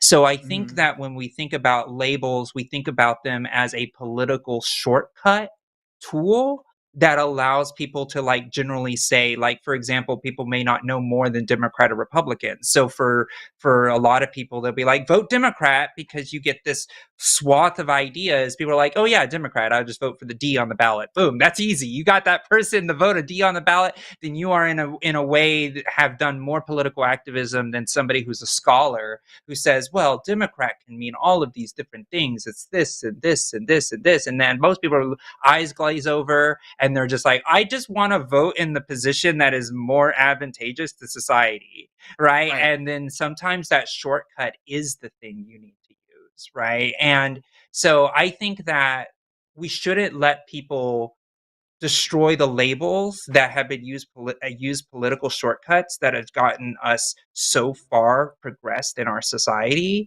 and think about it in a more generalistic point of view of, this is what somebody could mean, and to fundamentally reject it could confuse someone, right? Where it's like, wait, if Arden doesn't see herself as left, I thought I was left. And then the values that you are aligned on, all of a sudden you're just like, you threw somebody into an existential crisis all of a sudden, right?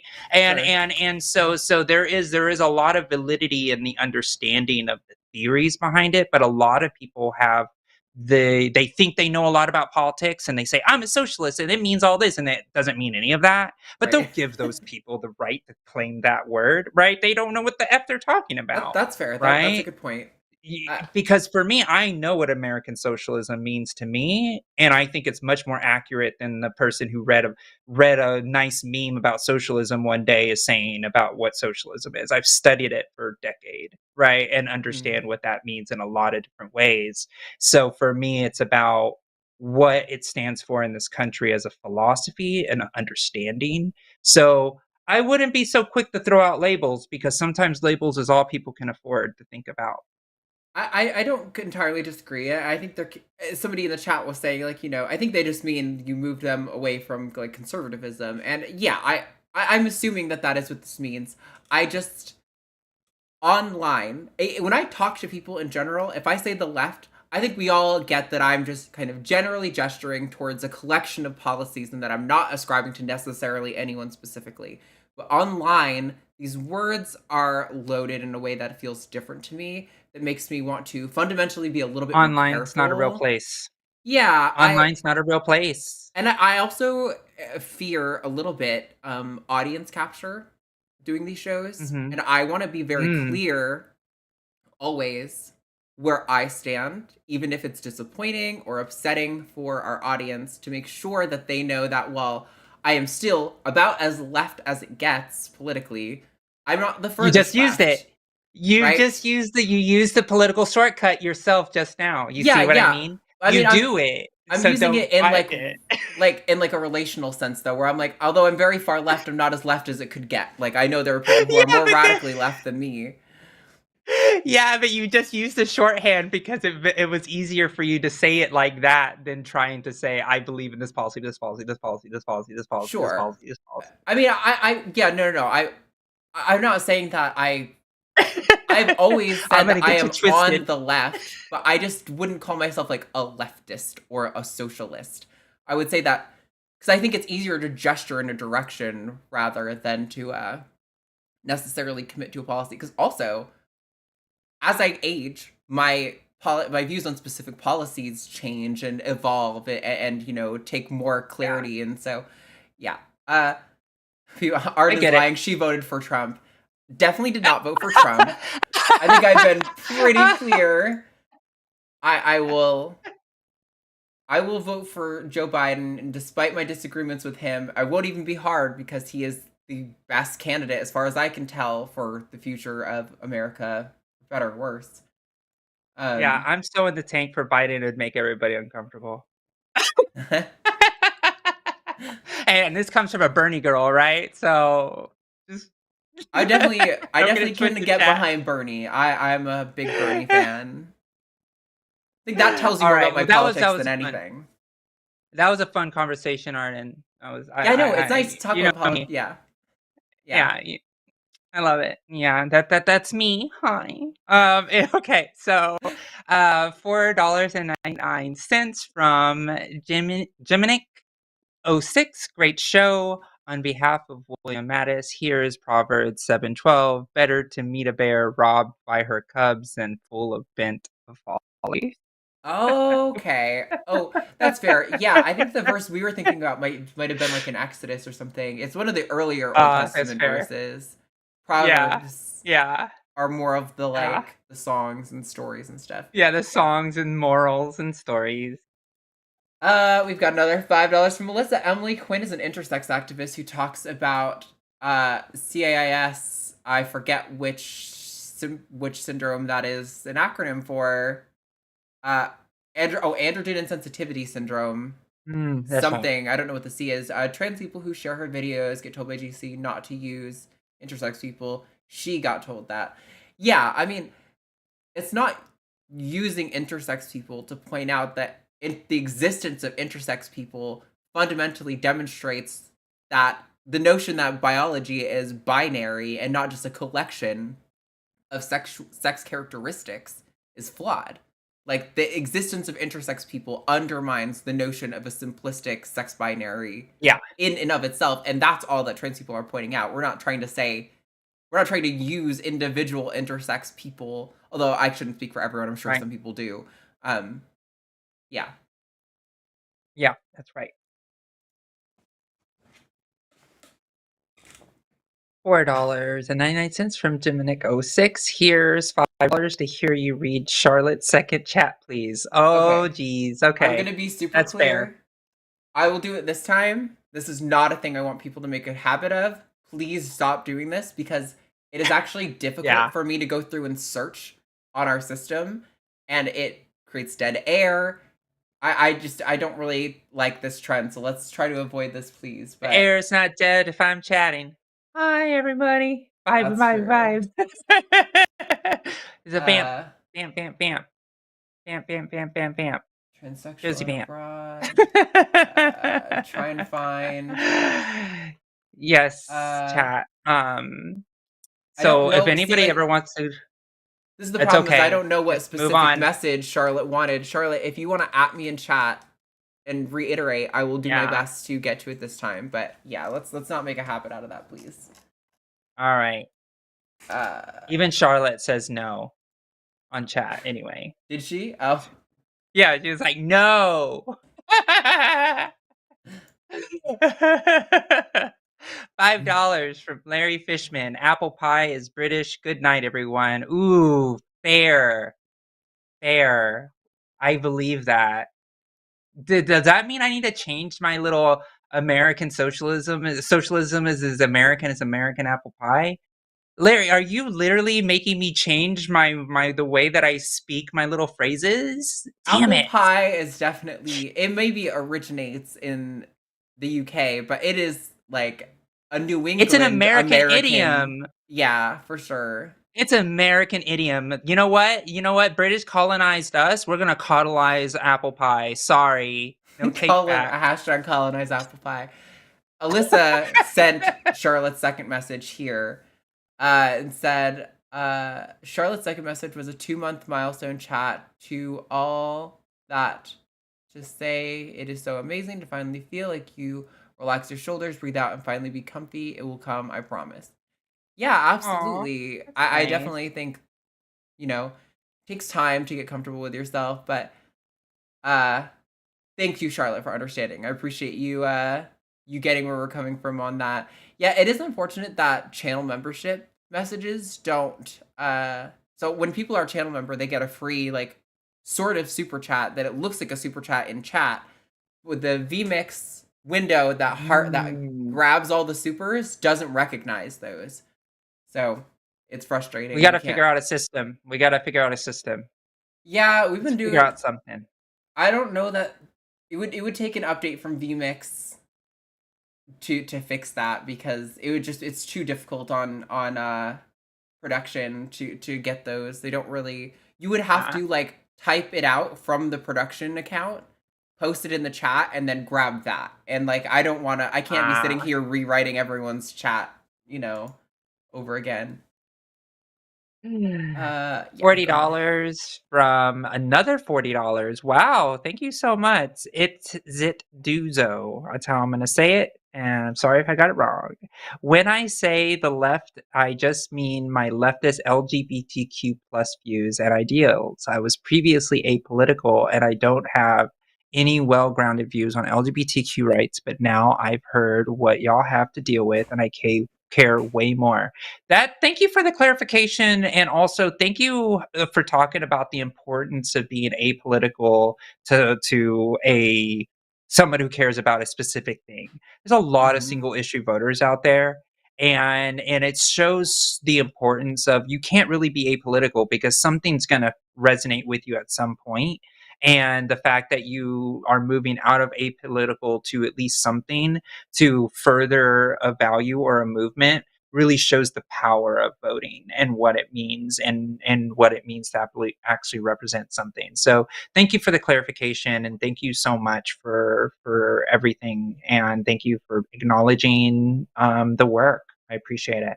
Absolutely. I'm very happy to pull people out of political apathy because I do think, well, obviously I want people to vote alongside what I'm doing because I think I'm right.